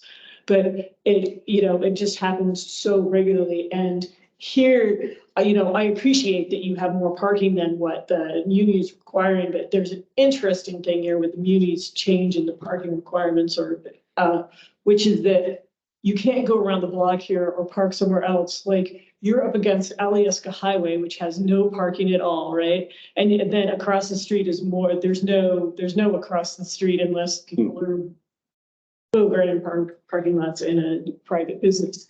So there's no overflow at all here, which I think creates an interesting conundrum because right now you don't have enough parking for 1 car per bedroom. So if you have abundant STR rentals, you're going to overflow your lot, like pretty much guaranteed. And in that same vein, only because my daughter just moved into a condo in Denver where she can't get out of her car in the garage. Can you put a medium-sized pickup? Yeah, we've sized all of our. You did? Yeah, no, all of our garages are sized for Alaskan vehicles. Yeah. So, No, it's. If I could just go back to Jen on this, part of the benefit, I shouldn't say benefit. What comes with an STR being within a condo association is there are regulations already within the association. Right, so the idea is 2 cars per unit. Now, we all know that, a lot of those Airbnb guests do their best to bend those rules. And, I think at the end of the day, that also comes down to the management of the unit, right? And who's managing it, who's overseeing that. So, 1, you have a built-in layer of regulation, and 2, ultimately, I think that needs to be something that if somebody was going to approach utilizing it as an STR, I mean, that needs to be a consideration and they need to have guidelines and rules in place, in the event somebody does attempt to bend that rule. Thank you. yeah, and I think, to your point, this is sort of like a landlocked deal. So, parking gets out of hand. The neighbors down at the end of those 2 duplexes will complain because they're gonna get corked off. You mean they'll get their guests will give them a bad review on the Airbnb? That or their neighbors who happen to be there skiing, with their kids. Any other questions from the board? Just Yes. one quick comment, if that's all right. I just want to thank you again. If we're not piling all the problems of a ski resort on your shoulders here. I'm Not even Marco either. I didn't know you were very well aware of it. I appreciate the insight you bring to it. Thank you. It's one of those things where it's like, we all want to progress this community and, you know, be able to offer something that, you know, doesn't have the challenges that we run into with all these SDRs. And ultimately, it's a much bigger, complex problem that we have. Yeah. Right. And, you know, so being a part of this community for 7 years straight, I understand it very well, you know, and it's this push and pull of like, we can put 10 units on that, but then I have to impact that lot so much more than I want to. And so this is the, you know, in my opinion, right, the minimal approach to getting units into Girdwood, but also minimally impacting the land, if you will, right, to a degree. John, did you go back to the site plan with the aerial photo on it?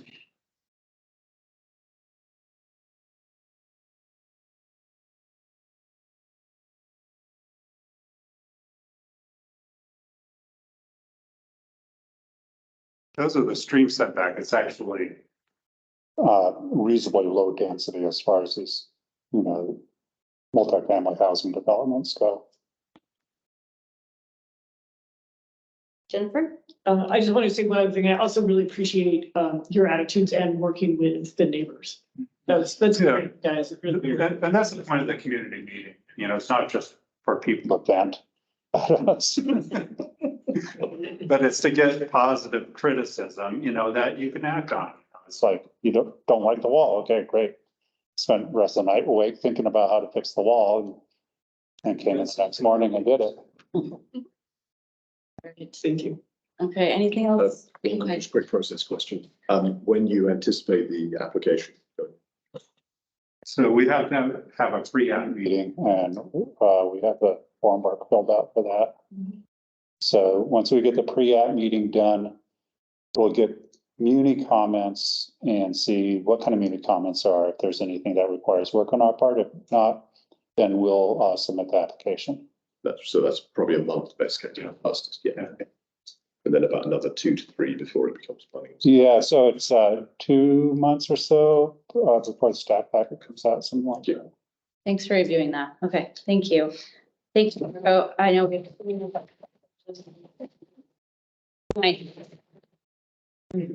Yeah, move consent to 10. Any objections or move to extend to 10:15? Should you just object to your own motion? Maybe we'll be done sooner. Unfortunately, it's required. Okay, thank you again. Next, item number 21, Chief Weston said is fine to postpone. So I think we'll see that in December, not November. We'll verify, maybe we do those agendas. So we're on to. If you want to do that formally, so we'll postpone until the December meeting. You like to? Yeah. Okay, so we have a motion and a second. Any objections? That's moved to December meeting. I believe that's the month she said. Okay, thanks. Thanks for that confirmation. Getting goofy. Number 22. Agenda item LUC 2310-06, discussion of short-term rental permitting proposal by Anchorage Assembly AO 2023-110. Yeah, I'll talk to this initially. So it's taken a while, let's put it that way. But last week, the Assembly introduced an ordinance for short-term rental permitting. So it restricts short-term rentals in a very general sense. What it really does is put a permit process and some requirements for a permit into short-term rentals. A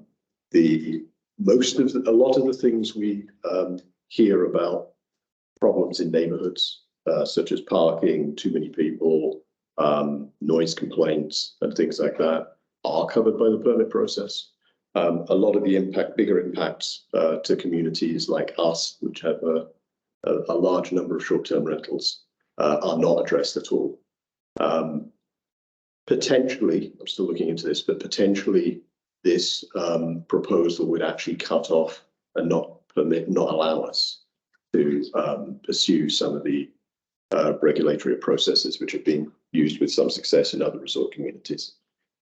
So that's, I think, the big question mark still over it. When this was introduced, or when we had land use last week, we did not know the schedule and timescale for this passing through the assembly. At Tuesday's meeting, they set the public hearing for December the 5th, I think it was, early December. So that gives us at least a bit of time. It could have been potentially go to public hearing and passed as soon as next week. It's not going to be that quick. So I think December is currently when it's going to be in front of the assembly. So that gives the opportunity for the community to have a wider discussion on this.